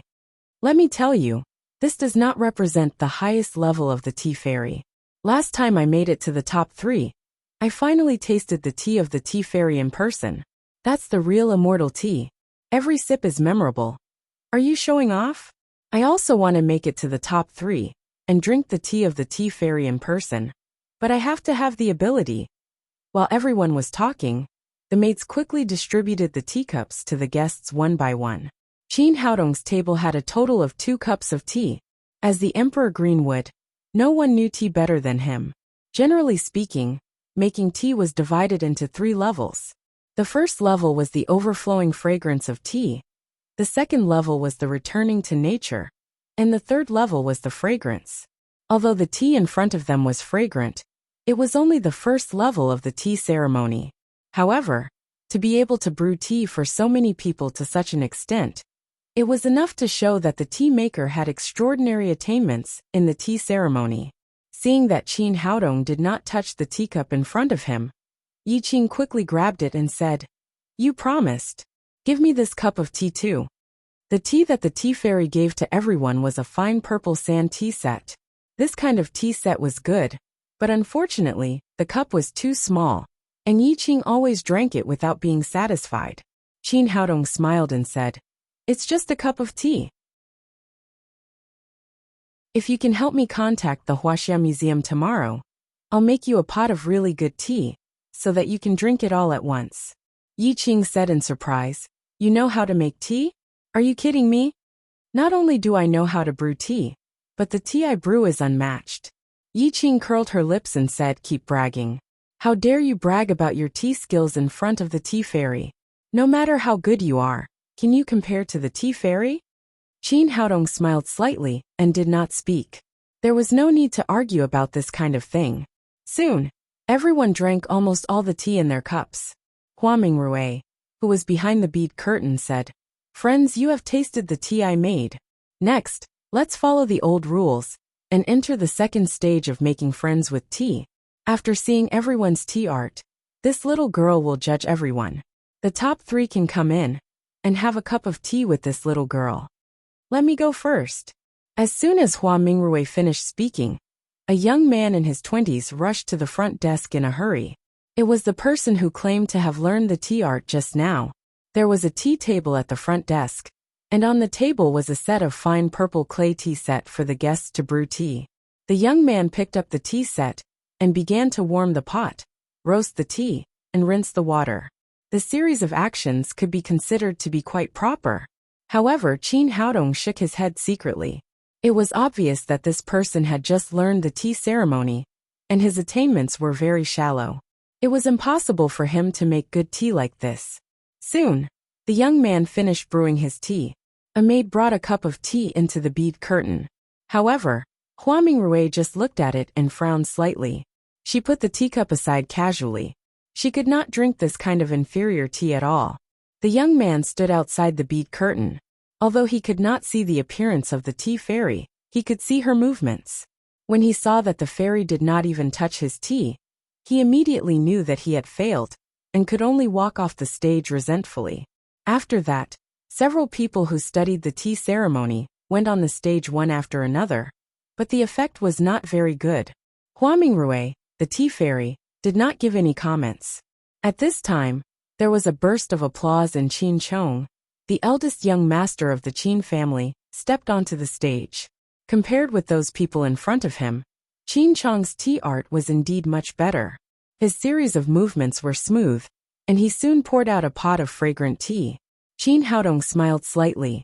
In order to pursue Wei Yanran, this guy had really put in a lot of effort in the tea ceremony. In time, he would be able to reach the realm of overflowing tea fragrance. Although Qin Chong was wearing a hat, the pride on his face could still be seen. He poured the tea in his hand into 2 cups and asked the maid next to him to send it into the bead curtain. He stood outside and said, "Miss Hua, Miss Wei, please try the tea I made." Wei Yanran first picked up the teacup and took a sip, but she did not say anything. Hua Mingrui picked up the tea in her hand, sniffed it with her nose, and then took a small sip. She nodded imperceptibly. Young Master Qin's tea art has indeed improved rapidly. Now he is almost at the threshold. In fact, if one thought about it carefully, Hua Mingrui's words were very vague. It could be said that she was praising him. However, from another perspective, she was reminding Qin Chong in a disguised way that he had not really entered the threshold of the tea ceremony yet. According to the rules of the tea art industry, only when he made a cup of tea that was overflowing with tea fragrance could he be considered to have crossed the threshold. However, Qin Chong was obviously still a little bit behind. However, Qin Chong did not hear the warning in her words. In his opinion, this was the greatest praise Hua Mingrui had given him. He raised his head and glanced around the audience, feeling proud of himself. In his opinion, he would definitely be in the top 3 today. He could go in and taste tea with Wei Yanran and the tea fairy. Looking at Qin Chong on the stage, Qin Haodong remembered when he was in primary school. The teacher had praised a backward student. So-and-so has made great progress recently. He has quickly improved from 20 points to 59 points. If he works harder, he will be able to pass. The Qin Chong in front of him was very similar to that backward student. However, Qin Chong obviously did not have the awareness of a backward student.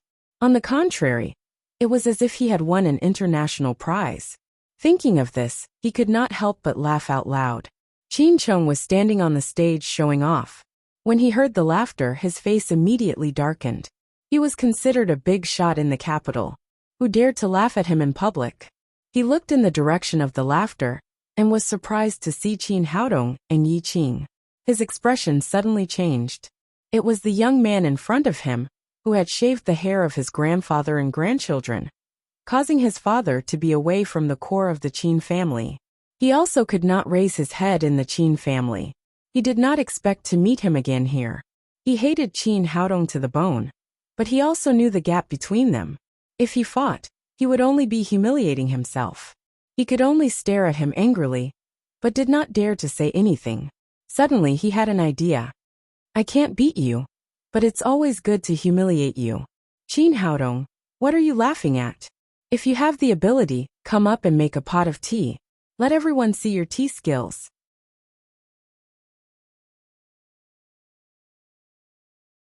In his opinion, Qin Haodong could reach the 9th level of the supreme power realm at such a young age, so he must be immersed in cultivation all day long. It was impossible for him to know the tea ceremony. As long as he dared to go on the stage, he would definitely make a fool of himself and be laughed at. When the 2 people behind the bead curtain heard the name Qin Haodong, their bodies could not help but tremble slightly. Then, Wei Yanran's expression changed greatly. The person who could be called by this name in the capital must be Qin Haodong, who was engaged to her, not the medical sage she had always admired. This hateful guy, even the name he came up with was hateful. He had the same name as his idol. When Qin Haodong saw Qin Chong asking him to go on the stage, he could not help shaking his head and said, "I'm not interested." He did not need anyone's approval for his tea skills. If he competed with these people on the same stage, it would really damage his reputation. Hua Mingrui originally wanted to comfort Wei Yanran, but before she could speak, she suddenly heard Qin Haodong's words. She suddenly trembled as if she had been struck by lightning. Although they had only met once, she had already deeply imprinted Qin Haodong's voice in her mind. After hearing these words, she immediately realized that the person outside was the medical sage in her heart. Seeing that Qin Haodong did not dare to go on the stage, Qin Chong became more and more complacent. Are you not interested or afraid? Since you don't know the tea ceremony, don't laugh at others casually. The tea I make with one hand will be 100 times more fragrant than the tea you make. As he was speaking, he saw the bead curtain gently lifted and Hua Mingrui hurried out from inside. Her eyes hurriedly scanned the lobby, looking for the figure of that person. Wei Yanran did not know what was wrong with her best friend, so she also followed her out from inside. When Qin Chong saw the tea fairy and Wei Yanran suddenly coming out, he could not help but be overjoyed. This had never happened before. Today, these two beauties must have been shocked by his tea skills, so they came out from behind the bead curtain. He hurriedly ran over and said, "Tea fairy Yanran, I'm reprimanding a shameless man. He obviously doesn't know the tea ceremony, but he dares to laugh at others. This kind of person should not be allowed to attend our tea party in the future." While he was talking, he saw Hua Mingrui's expression change, and then she hurriedly ran in the direction of Qin Haodong. Everyone was shocked. The tea fairy had always been graceful and elegant, and she paid great attention to her appearance. She would not panic no matter what happened. What was wrong with her today? Hua Mingrui came to Qin Haodong's tea table and said excitedly, "Mr. Qin, is it really you? When did you come to the capital?" Hearing her question, Wei Yanran, who was following closely behind, trembled all over. Although Hua Mingrui did not say much, it was enough to prove that Mr. Qin was the medical sage of Jiangnan City, the idol she wanted to elope with. She had fantasized about Qin Haodong's appearance countless times, and she had also heard Hua Mingrui's praise many times. But she had never thought that he would be so handsome. For a moment, she stood there in a daze, as if she were a wooden sculpture. Qin Haodong did not expect that the tea fairy here was the one he knew. He quickly stood up and said, "It turns out to be the tea fairy. I didn't expect to meet you here. It seems that we are really fated." He was just saying it casually, but when Hua Mingrui thought of the conversation with Wei Yanran before, she blushed slightly. At this time, Qin Chong came over. When he saw the situation in front of him, he felt that something was wrong. He said to Hua Mingrui, "Tea fairy, do you know him?" Hua Mingrui turned around and said to everyone in the lobby, "Everyone, let me introduce him to you. This is the tea ceremony master I mentioned to you before. He is Mr. Qin Haodong, who is able to make the pervading fragrance."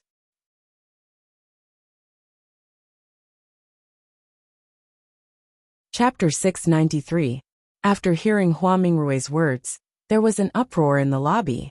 The guests who often came to the tea party had heard her talk about the 3 realms of the tea ceremony.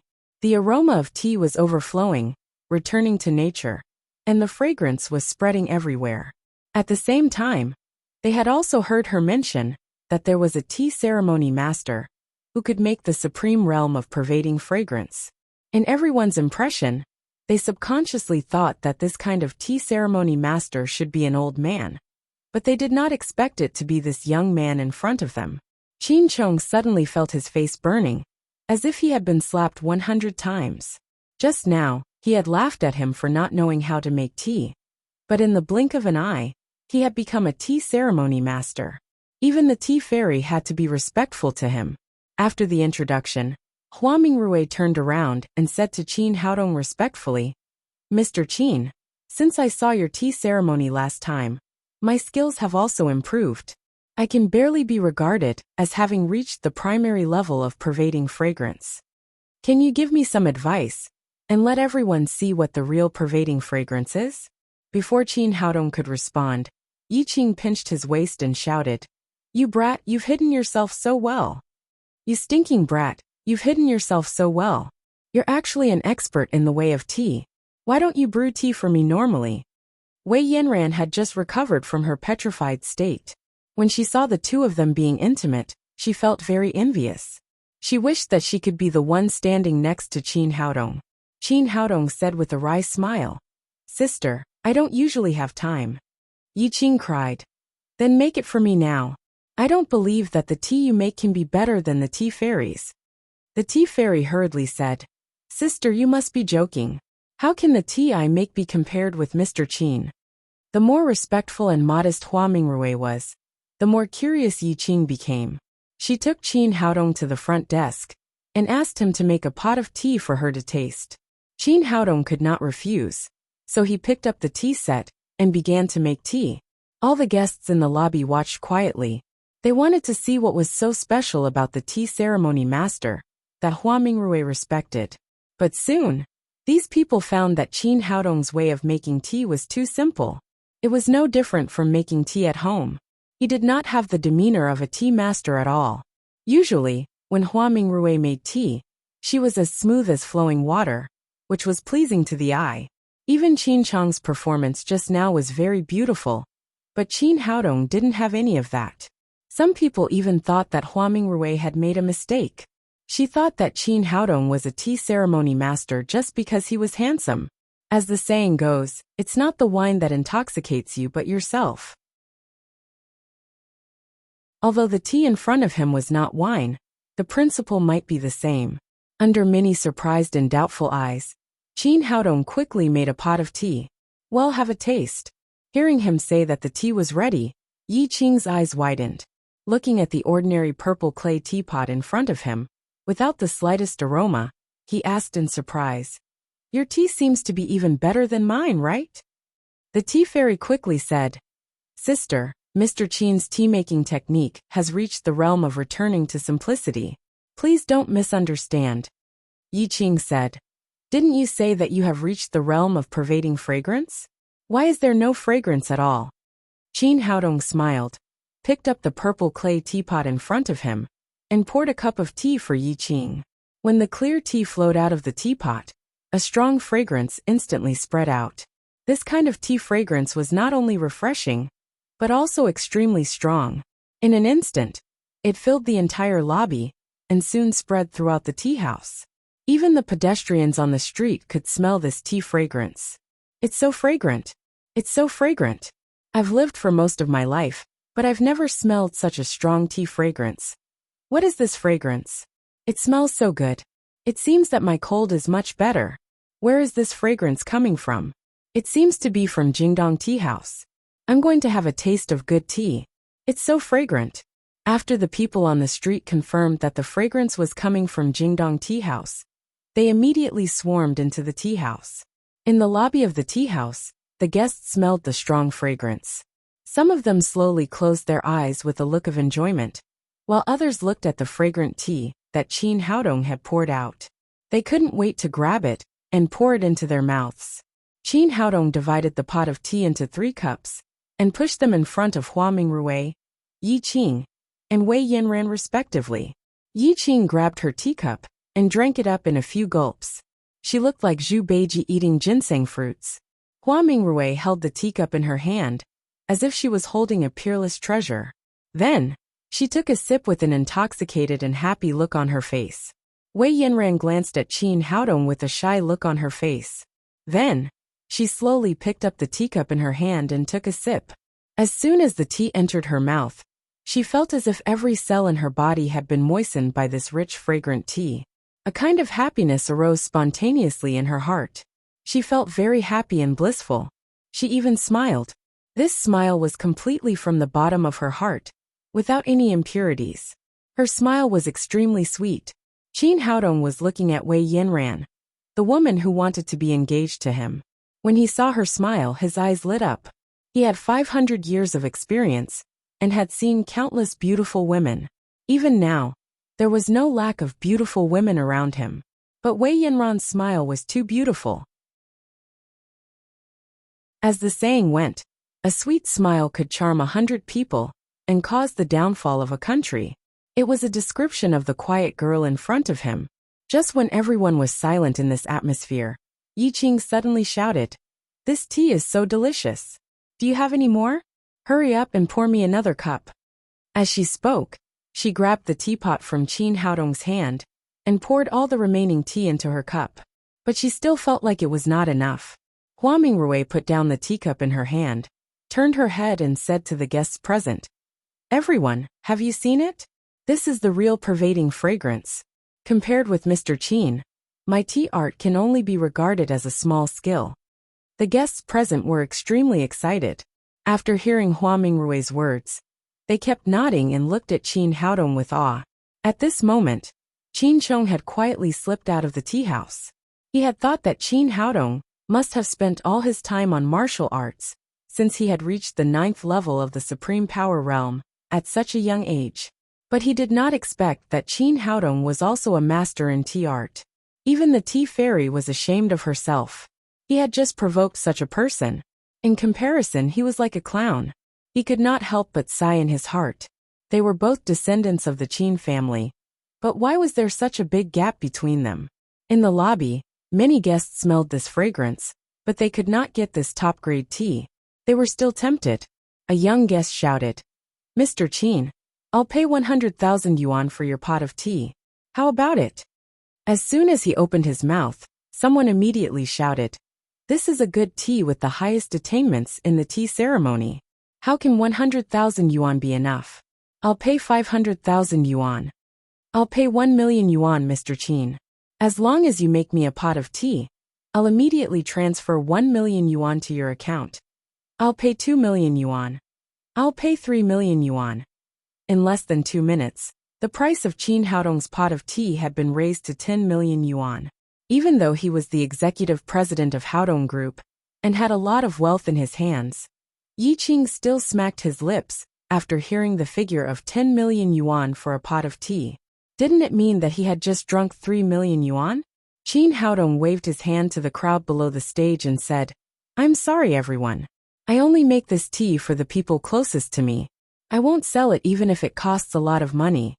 Hearing that he would not sell it no matter how much money he offered, there was a burst of sighs. At this time Hua Mingrui said, "Today's tea party is over. Please go back." Although these guests were full of regret, the tea fairy had already asked them to leave, so they could only leave with regret on their faces. The lobby suddenly quieted down, leaving only Qin Haodong and the other 3 people. At this time, Wei Yanran looked intoxicated. Just now, he said that his tea was only for the people closest to him. Since she had drunk a cup of tea, didn't that mean that she was also the person closest to him? Hua Mingrui turned around and said to Qin Haodong, "Mr. Qin, I want to ask you why I can't make good tea no matter how hard I try." "Miss Hua, we're all friends. There's no need to be so polite. Otherwise we'll be estranged." Thinking of the title Miss Hua, Qin Haodong couldn't help but smile. He felt that it was a little inappropriate, so he quickly said, "In the tea ceremony, the first test is the skill, but in the end, it's actually the state of mind. If a person sits at home and doesn't experience the vicissitudes of the world, it's absolutely impossible to make the best tea. Only after experiencing more and having a good state of mind can you reach the highest level of the tea ceremony. What you lack now is not the skill, but the state of mind. As long as the state of mind is good enough, you will naturally be able to make the pervading fragrance." After hearing this, Hua Mingrui was suddenly enlightened. She finally knew what she lacked, but soon a trace of doubt arose in her heart. The young man in front of her looked a little younger than her. How did he cultivate his state of mind? Could it be that he had experienced a lot? At this moment, she suddenly felt someone tugging at the corner of her clothes. She turned her head and saw Wei Yanran standing behind her. Her delicate face was full of shyness. They grew up together, so she naturally knew what her best friend was thinking. She said to Qin Haodong, "Mr. Qin, let me introduce you. This is my best friend, Wei Yanran." "Hello, Mr. Qin. I'm Yanran." With Hua Mingrui's introduction, Wei Yanran restrained her shyness and took the initiative to greet him. Qin Haodong said, "I've heard of Miss Wei's name a long time ago. You're so charming with a smile. It's really true today." Wei Yanran said, "Mr. Qin, you must be joking. Have you really heard of my name? Of course, Miss Wei is one of the 3 beauties in the capital. How could I not have heard of you? Seeing that her sweetheart had heard of her name, Wei Yinran felt happy, as if she had drunk honey. She had already fallen in love with Qin Haodong after hearing Hua Mingrui's story. Today, she could not help but fall in love with him. However, when she thought of the marriage arranged by her family, she could not help but look sad. Hua Mingrui said, "Mr. Qin, this is not a place to talk. Please come to my room." After that, she led Qin Haodong and Yi Qing out of the lobby and to her room. After entering the room, Qin Haodong saw the picture of winter plum blossoms on the wall at a glance. He was slightly stunned at first, and then he smiled. He had just casually painted it with a teddy, which was nothing at all. He did not expect that Hua Mingrui would hang it here. After sitting down, Wei Yinran said, "Mr. Qin, I've liked painting since I was a child. I've heard from Mingrui that your painting skills are excellent. I'm lucky to see you today. Can you paint for me?"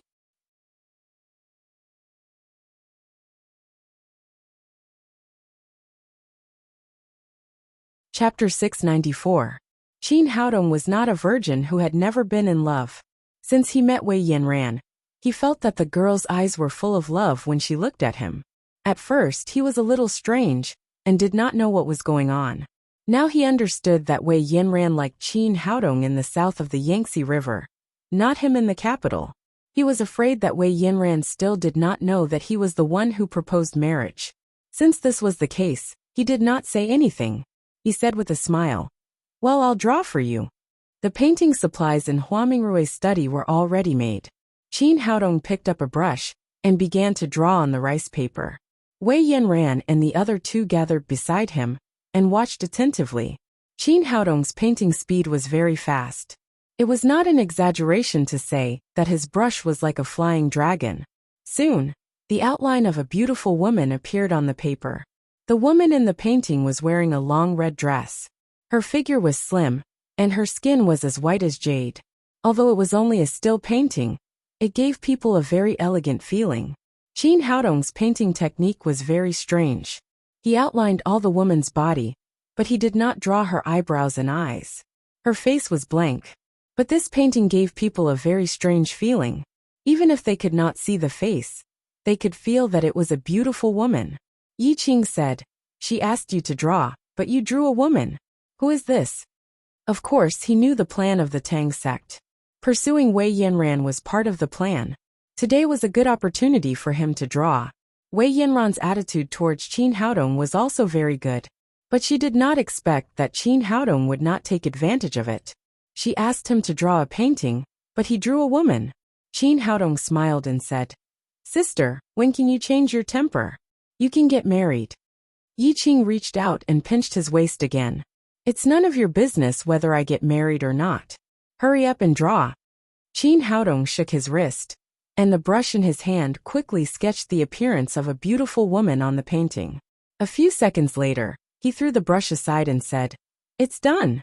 The 3 girls looked at the paper together and saw that the drawing of a beautiful woman had been completed. The woman in the drawing had clear facial features, and the corners of her mouth were curled up. It was the expression of a sweet smile. Wei Yinran suddenly raised her hand and covered her beautiful little mouth. Is this me?" No wonder she felt familiar when she saw the person in the painting. It turned out that Qin Haodong was painting her.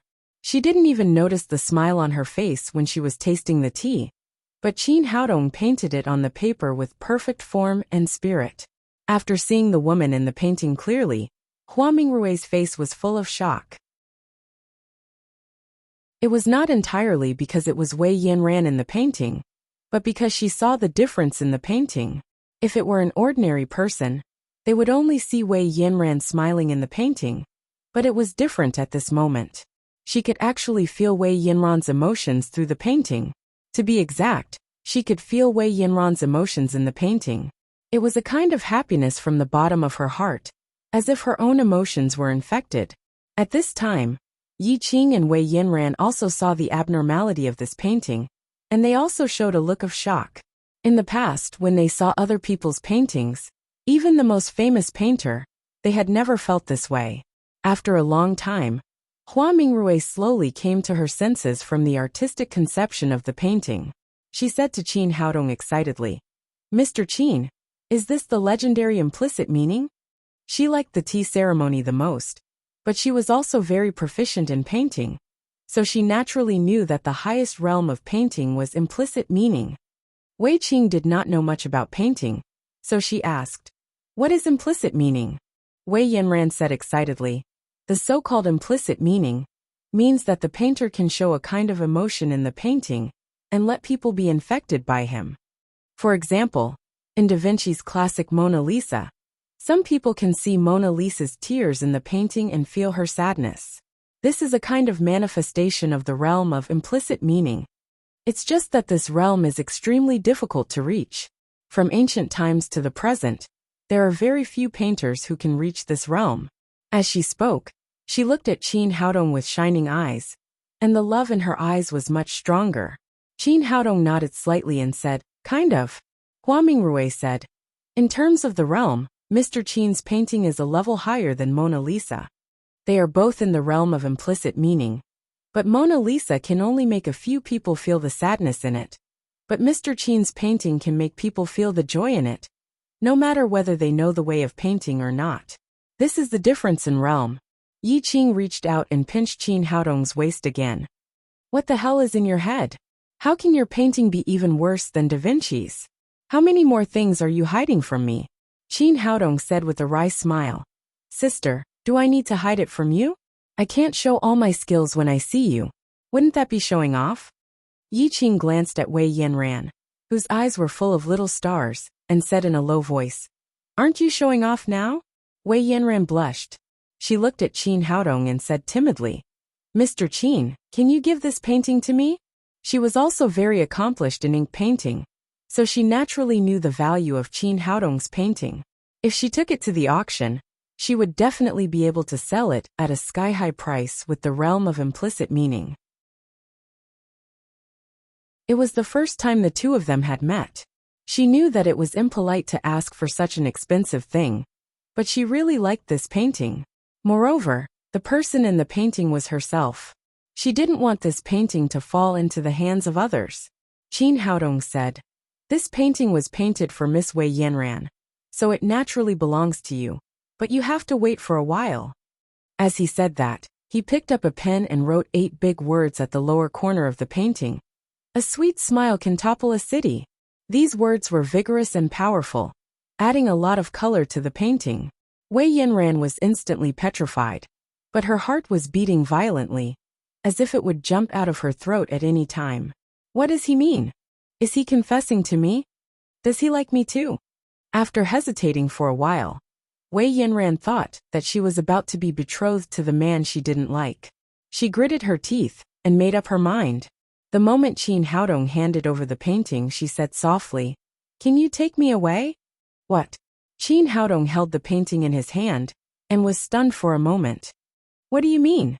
Could it be that this gentle and moving girl was open-minded to this extent? She wants to elope with me the first time we met?" Seeing Qin Haodong's surprised expression, Wei Yanran was so shy that her cheeks were so red that it seemed that blood was about to drip out. She lowered her head so deeply that her chin almost touched her towering chest. Hua Mingrui hurriedly explained for her best friend, "Well, Yanran's family will arrange a marriage for her today. The man is also called Qin Haodong, and he is from an aristocratic family in the capital. It's a pity that Yanran doesn't like him.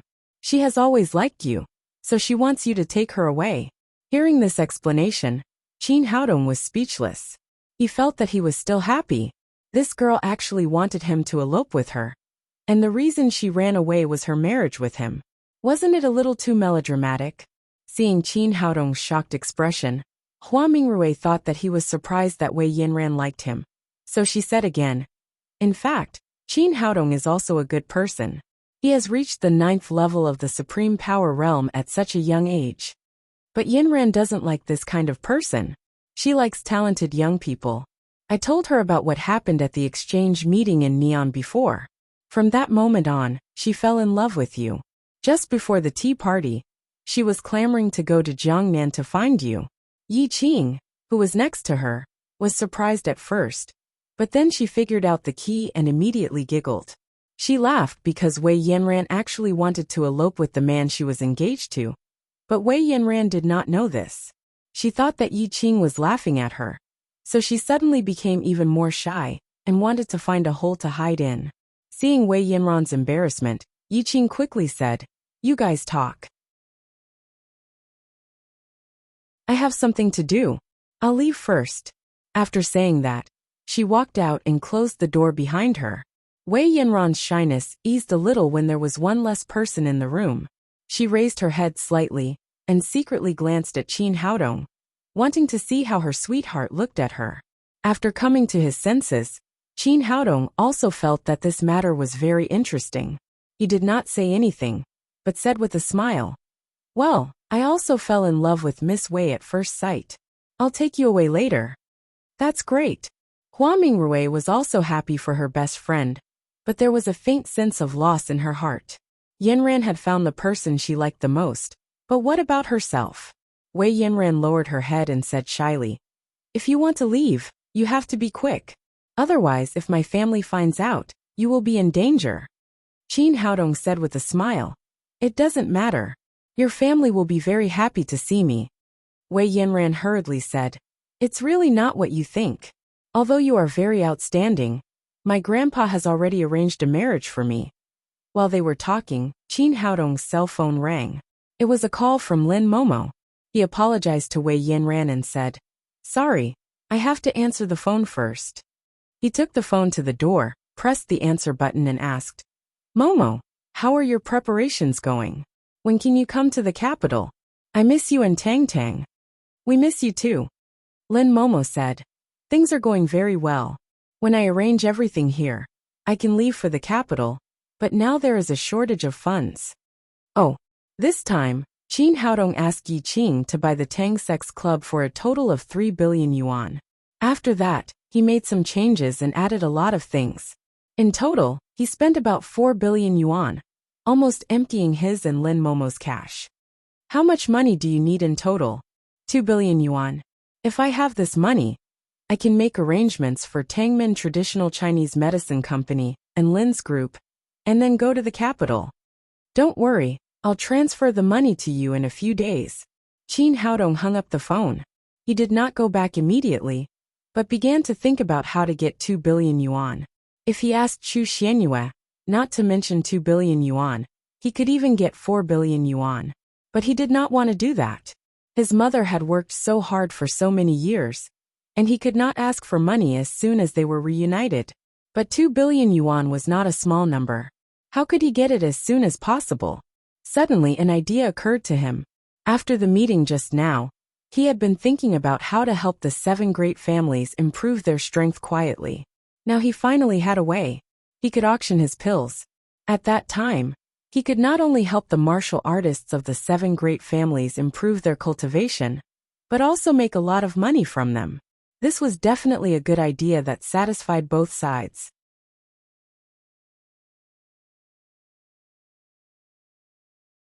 Chapter 695.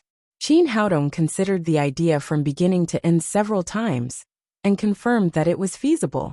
Then he turned back to the room and said to the 2 girls, "Do you know where there is an auction house in the capital? The bigger the better. I'm going to sell some things." He had just arrived in the capital, and was not familiar with the situation here. However, the 2 girls in front of him were both from the capital, so they should know where the auction house was. Seeing that he was going to find an auction house, Wei Yanran immediately misunderstood his intention. She thought that he was going to prepare money for elopement, and chose to sell some of his things. She was quite moved and said, "In fact, you don't have to do this. I still have some savings over the years, which are enough for us." As the eldest daughter of the Wei family, she had never been short of pocket money. She had saved up tens of millions of yuan over the years. Qin Haodong was stunned at first, and then he understood what Wei Yanran meant. He said with a smile, "You'd better keep your money. I'm not used to using women's money." Hua Mingrui said, "My uncle runs an auction house, and it's the largest one in the capital, the Gathering Treasures Auction House. If you want to sell anything, I can take you there." "That's great. Qin Haodong was very happy to hear that it was the largest auction house in the capital. Only such a large auction house could attract the disciples of the 7 great families. If he found an ordinary auction house, he was afraid that these pills would not be sold. He said, "I want to sell some pills, and I don't want to expose my identity." This was what he had just thought about. Before the secret of the peculiar demons was revealed, the auction must be kept secret. Otherwise, if the 7 great families in the capital knew that these pills were from his hands, others would definitely be suspicious, and he was afraid that they would not bid for them. After all, in the eyes of these families, pills that could improve cultivation were absolutely treasures. They would not sell them no matter how much money they offered. "It's not a problem to keep it a secret. I'm very familiar with the butler of the auction house. You just need to tell him," Hua Mingrui said. "But I don't think you need to auction the pills. For example, if you take the painting you just drew, it will definitely be sold at a sky-high price." As soon as she finished speaking, Wei Yanran held the painting tightly in her hand and said nervously, "This painting is mine. I can't sell it, no matter how much money it costs." She now regarded the painting as a token of love from Qin Haodong. She valued it more than her life. How could she auction it? Hua Mingrui smiled and said, "You wicked girl. I didn't say that I would sell the one in your hand. Haodong has the ability to draw. He can just draw one and auction it." Qin Haodong shook his head with a wry smile and said, "Although I can paint a painting like this in the realm of conception, it's not like painting other scrolls. I can paint it at will. I need inspiration." He was not lying. The reason why he was able to draw this painting just now was that he was inspired by Wei Yanran's beautiful smile. That was why he was able to draw it in one fell swoop. After the inspiration, it was too difficult for him to draw such a painting in the realm of connotation. "Sorry, I was too impatient." Hua Mingrui smiled apologetically and then said, "Even if it's not a painting in the realm of connotation, you can definitely sell it at a very high price with your level. If Qin Haodong just wanted to raise money, he might really draw a few paintings and sell them. But he also needed to help the 7 great families improve their cultivation while raising money. Obviously, elixirs are the best choice. I think art is priceless. Elixirs can also cure diseases and save lives. I think it's better to sell elixirs." Hua Mingrui looked embarrassed and said apologetically, "I'm sorry, Mr. Qin. I'm too worldly." After that, she glanced at the clock on the wall and said, "There's a large-scale auction in my uncle's place today. The standard is very high. It will start at 9 o'clock in the evening. It's almost time. Let's hurry up." 5 minutes later, Qin Haodong and the other 2 walked out of the tea house together. Wei Yanran naturally took Qin Haodong's arm. She did not feel strange in front of this man at all. On the contrary, she felt very secure and at ease. According to Hua Mingrui's request, Qin Haodong wore a big hat and a pair of large sunglasses on his face. No one would be able to recognize him if they did not look at him carefully. Until now, Wei Yanran still did not know Qin Haodong's identity. She had been planning to elope with him, so she also made some changes to her clothes. She changed into Hua Mingrui's clothes and wore a pair of sunglasses. The 3 of them went to the treasure-gathering store together. It was indeed the largest auction house in the capital. It looked much larger than the one in Shanghai. The security guards here were very familiar with Hua Mingrui. After seeing her, they did not say much and directly let the 3 of them in. When they went backstage, Hua Mingrui directly found Wu Mufeng, the manager in charge of the auction. After seeing Hua Mingrui, Wu Mufeng said politely, "Miss, you're here. Do you want to join in the fun and buy something you like?" "I'm not here to buy something this time. I want to sell something." Hua Mingrui pointed to Qin Haodong and said, "My friend wants to sell something in our store." Wu Mufeng said, "No problem. What do you want to sell, sir?" Qin Haodong took out 3 spirit culturing elixirs, energy gathering elixirs and spirit culturing elixirs in turn and said, "Help me sell these pills. Follow my instructions." As he said that, he explained the auction method a little more. Wu Mufeng asked, "May I ask which famous master made these pills?" Qin Haodong shook his head and said, "I can't tell you. You just need to sell them. Well, Wu Mufeng said in embarrassment, if they're not made by a famous master, I'm afraid they can't be sold at the price you asked for. If all of them fail to be sold, it will be a disgrace to our store. Qin Haodong thought for a moment and said, well, lower the starting price a little. 100,000 yuan per pill. Wu Mufeng's heart was full of disdain. The black pills were sold at 100,000 yuan per pill. It seemed that they were sold cheaply. How could anyone buy them? However, they were brought here by Miss Hua, so he could not lose his temper. I'm afraid I can't do that. The boss will blame me, Hua Mingrui said. Just follow my friend's instructions. I'll take care of my uncle. All right. After hesitating for a moment, Wu Mufeng finally agreed. He had worked in the store for so many years, so he knew very well that Hua Mingrui was the boss's niece and the old master's favorite granddaughter. He numbered the pills that Qin Haodong took out and handed them to the staff next to him. Then, he led Qin Haodong and the other two into a private room. This kind of private room was specially prepared for VIPs who did not want to reveal their identities. Sitting here, they could have a panoramic view of the entire store. At the same time, it was a one-way glass. They could see clearly from the inside, but the outside could not see what was going on inside. After asking the staff to bring in fruits and refreshments, Wu Mufeng turned around and left. The three of them sat on the sofa. At this time, it was almost time for the auction to begin. The venue was crowded, and almost hundreds of people had gathered. When he saw a figure in the front row of the VIP seats, a sneer appeared on the corner of his mouth. This person was Chu Xianming, who had just left the Tang sect. With him here, it seemed that his pills could be sold at a good price today. Wei Yanran also looked at the guests in the store. Suddenly, her expression changed and her arm, which was holding Qin Haodong's hand, became stiff. Qin Haodong keenly felt the change in her. He turned around and asked, "What's wrong with you?" Wei Yanran said nervously, "My father is also here. If he sees us together, we will be in big trouble. At that time, we won't be able to leave the capital at all." Qin Haodong smiled. It was a good thing that someone from the Wei family was here. At that time, he would not have to worry about selling his pills. He said, "Don't be nervous. Don't forget that this is a one-way glass. They can't see you at all." Oh, Wei Yanran relaxed a little, but she still said, "Haodong, why don't we go? Don't sell those pills. Anyway, I have enough money here. Don't worry, we're already here. It doesn't matter if we wait for a while. The auction will start soon." "Well, I'll listen to you." Wei Yanran nodded, but her hands holding Qin Haodong's arm tightened. Obviously, she was still a little nervous. At this time, a young man walked into the auction house. Hua Mingrui said, "It's Yin Zicheng from the Yin family. He's also here." Hearing that he was from the Yin family, Qin Haodong could not help thinking of Yin Feifei. His heart could not help but twitch.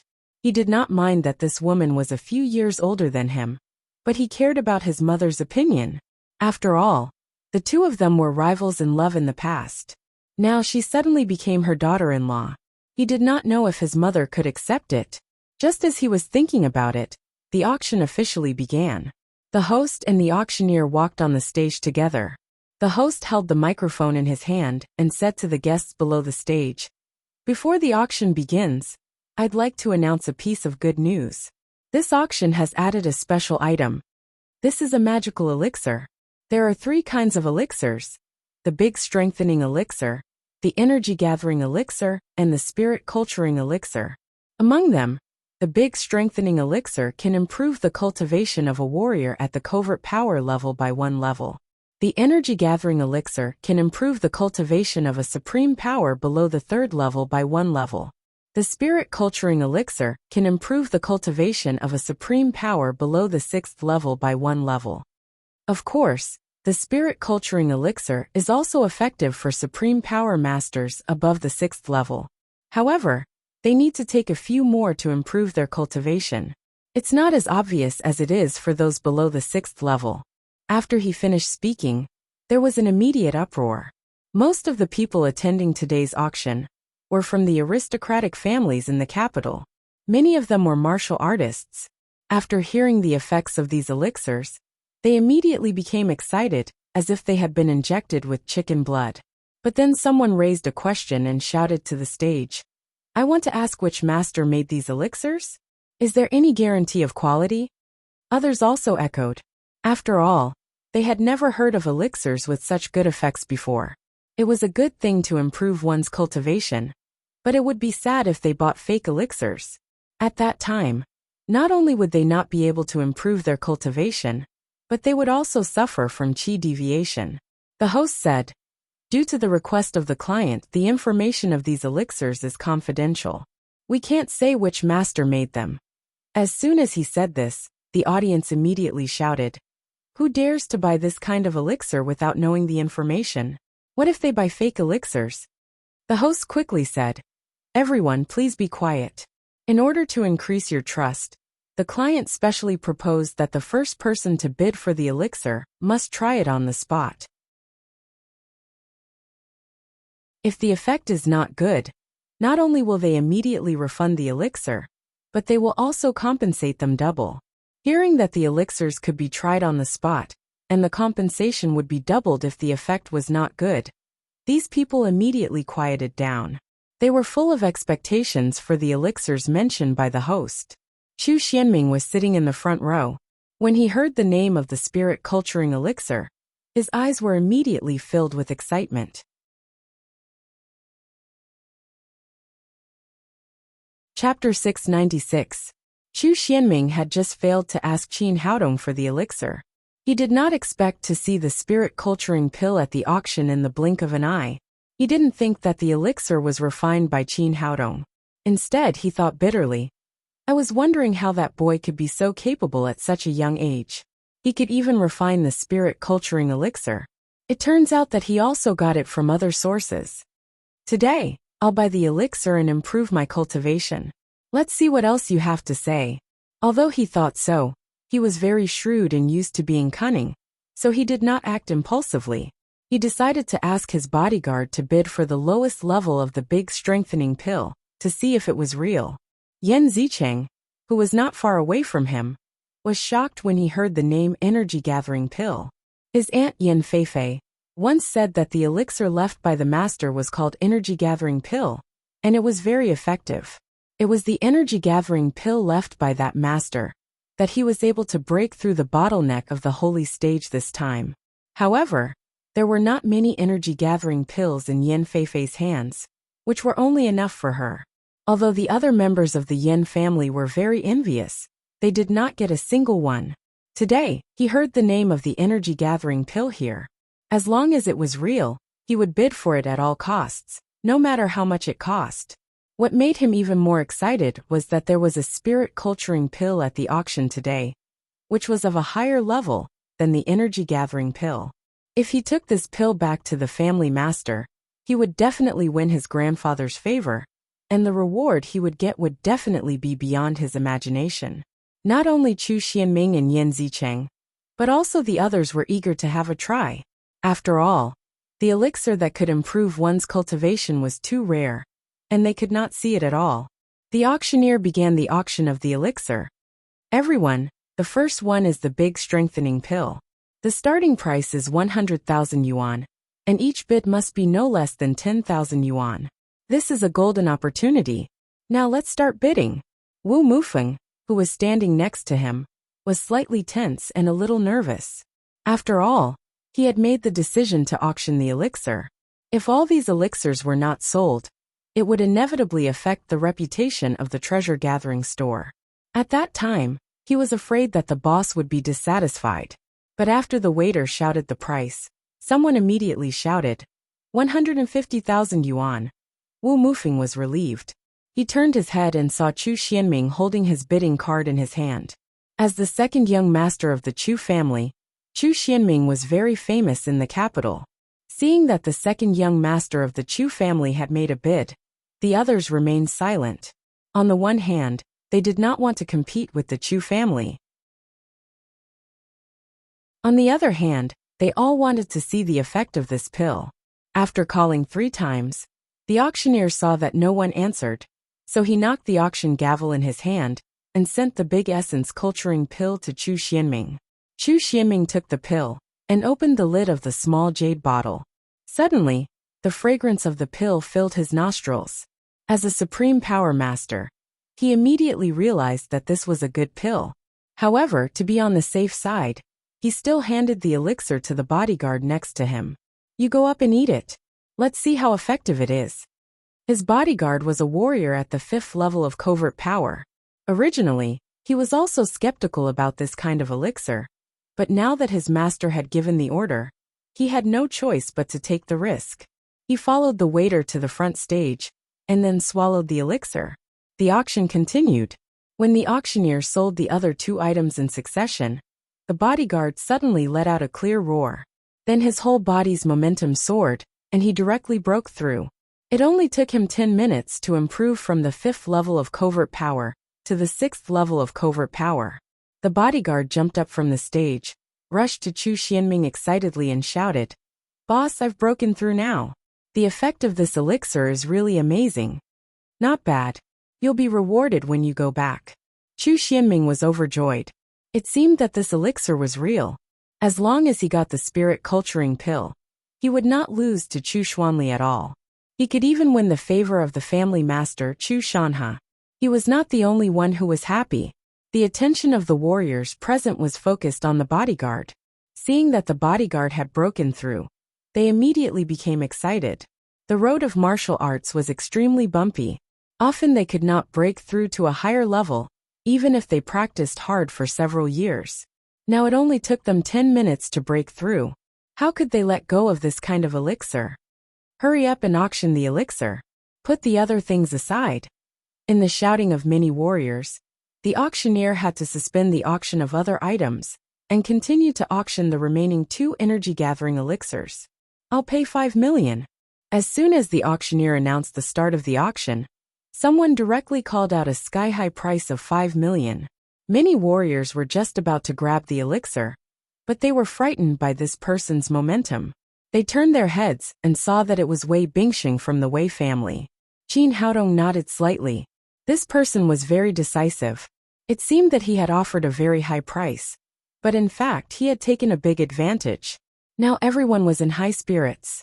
If they bid step by step, they might not be able to buy this elixir with 5 million.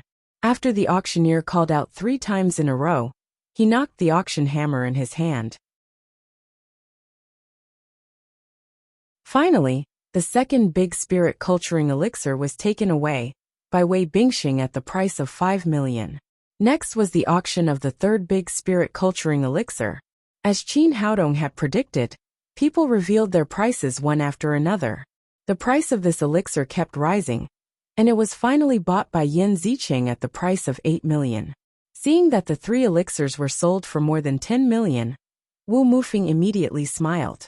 According to the commission of 20%, the store could make a lot of money. Moreover, these were the 3 cheapest elixirs. When the remaining ones were sold, they would definitely make a lot of money. Next, the auctioneer began to auction the energy-gathering elixir. In the face of this kind of elixir, that could improve the cultivation of a supreme power master, many warriors were even more anxious. They emptied their wallets to bid for it. However, the financial resources of these small families were limited. After 3 rounds of bidding, the 3 energy-gathering elixirs were taken away by the Yin family, the Wei family, and the Chu family. The prices were 30 million, 50 million, and 80 million respectively. The 3 elixirs were sold for 160 million yuan in total. Wu Mufeng was about to go crazy. Was this still an elixir? Even if it was made of gold, it would not be so valuable. Before he came to his senses, the auction of the spirit culturing elixir began. The bidding for the first elixir began. The starting price was still 100,000 yuan that Qin Haodong had set before. As soon as the auctioneer started, Chu Xianming immediately called out the price of 100 million yuan. He also wanted to follow Wei Bingxing's example just now. He wanted to scare others away with a sky-high price, and then take the elixir at the lowest price. Unfortunately, he still underestimated the attraction of the spirit culturing elixir. He was a level 6 Supreme Power Master, and Wei Bingxing was also a level 6 Supreme Power Master. Moreover, he had been stuck in this realm for almost 8 years. How could he let go of this elixir? I'll pay 150 million. 200 million. Before Chu Xianming called out the price, Yan Zicheng called out the price of 200 million yuan. He had just contacted the family master, Yan Fengwu, and he would get a spirit culturing elixir, no matter what the price was. Chu Xianming was very smart. He also knew that he could not keep bidding like this. In the end, he could only bid higher and higher. He asked his bodyguard to secretly communicate with Yan Zicheng and Wei Bingsheng. The three families all gave in, and each of them took a spirit culturing elixir. Even so, in the end, the total price of the three elixirs reached 1 billion yuan. Originally, this method was forbidden by the auction house. But on the one hand, the three families did not dare to provoke him easily. On the other hand, Wu Mufeng did not care if they played tricks on him, since he had sold so many elixirs. Finally, the auction of these elixirs was over. Some people from other small families did not get a single elixir. They could not help but stamp their feet and beat their chests in hatred. Their financial resources were limited, so there was nothing they could do. In the private room, Wei Yanran was stunned. She did not expect that these small elixirs would be so valuable. In the blink of an eye, they were sold for more than 1 billion yuan. Thinking of the tens of millions of yuan in her pocket, it was really incomparable. What kind of man had she found? He was making money too fast, wasn't he? Hua Mingrui was also very surprised. Originally, she wanted to ask Qin Haodong to sell his paintings. She thought that she could make money faster. But she did not expect that these elixirs were more valuable than paintings. At this moment, the door of the private room opened, and Wu Mufeng walked in from outside. At this time, his face was already smiling like a chrysanthemum. Mr. Qin, your elixirs have been sold out. You sold them for a total of 15 billion yuan. Originally, we wanted to charge 20% of the service fee, but I decided to give you a discount. We will take the rest. You can take away 1 billion yuan. Do you want cash or bank transfer? Qin Haodong smiled and said, raise your hand and throw Lin Momo's account to him. Please help me transfer the money to this account. Okay, no problem. It'll be done right away. Wu Mufeng agreed, and turned his head to ask the staff behind him to do the operation. Soon, 1 billion yuan was transferred into Lin Momo's account. Mr. Qin, I won't bother you anymore. Wait a minute. Wu Mufeng turned around and was about to leave, but he was called back by Qin Haodong. He asked politely, Mr. Qin, do you have any other arrangements? Qin Haodong took out a small cloth bag from his pocket and handed it to Wu Mufeng. He said, I have 10 spirit culturing elixirs, 10 energy gathering elixirs, and 10 spirit culturing elixirs. Go to the front desk and announce it now. But remember, don't auction them immediately. You have to wait until all the other things are auctioned. I see, Mr. Qin. Wu Mufeng carefully took the elixirs and then counted them one by one. He did not dare to look down on these things now. Each of them could be said to be very valuable. It would be bad if there was a mistake. At this time, Qin Haodong took out a small jade bottle from his pocket and handed it to him. This elixir is called Saint Elixir. It can help a level 9 Supreme Power Master increase the success rate of breaking through the bottleneck of the Saint Realm by 50%. The starting price is 500 million yuan. 500 million yuan. Wu Mufeng reached out to take the elixir. When he heard the number, he was so scared that his hands trembled, and he almost dropped the elixir to the ground. Mr. Qin, is this okay? Even though he had been through a lot, and this was the largest auction house in the capital, he had never seen an item with a starting price of 500 million yuan. Qin Haodong smiled and said, Manager Wu, you just need to do as I say. If it can't be sold, it's not a big deal. Okay, I see, Mr. Qin. Through the auction just now, Wu Mufeng had strengthened his confidence in Qin Haodong. He took the elixir and turned to leave. Soon, he stood on the auction stage and took the microphone from the auctioneer's hand. After announcing the end of the other items, he would auction the elixirs just now. The number had increased, and there was also the most expensive Saint Elixir. As soon as he finished speaking, the whole audience was in an uproar. Many people did not care about the next auction and took out their mobile phones to make calls. You're tuning in to the Lee May's Sword of Destiny YouTube channel. We're so grateful for your support. And don't forget to subscribe to join us on this incredible journey through captivating stories. Your generosity through donations truly makes a world of difference, as it's the primary source of revenue that allows me to expand and enhance this channel for you. Thank you from the bottom of my heart for being a part of this adventure.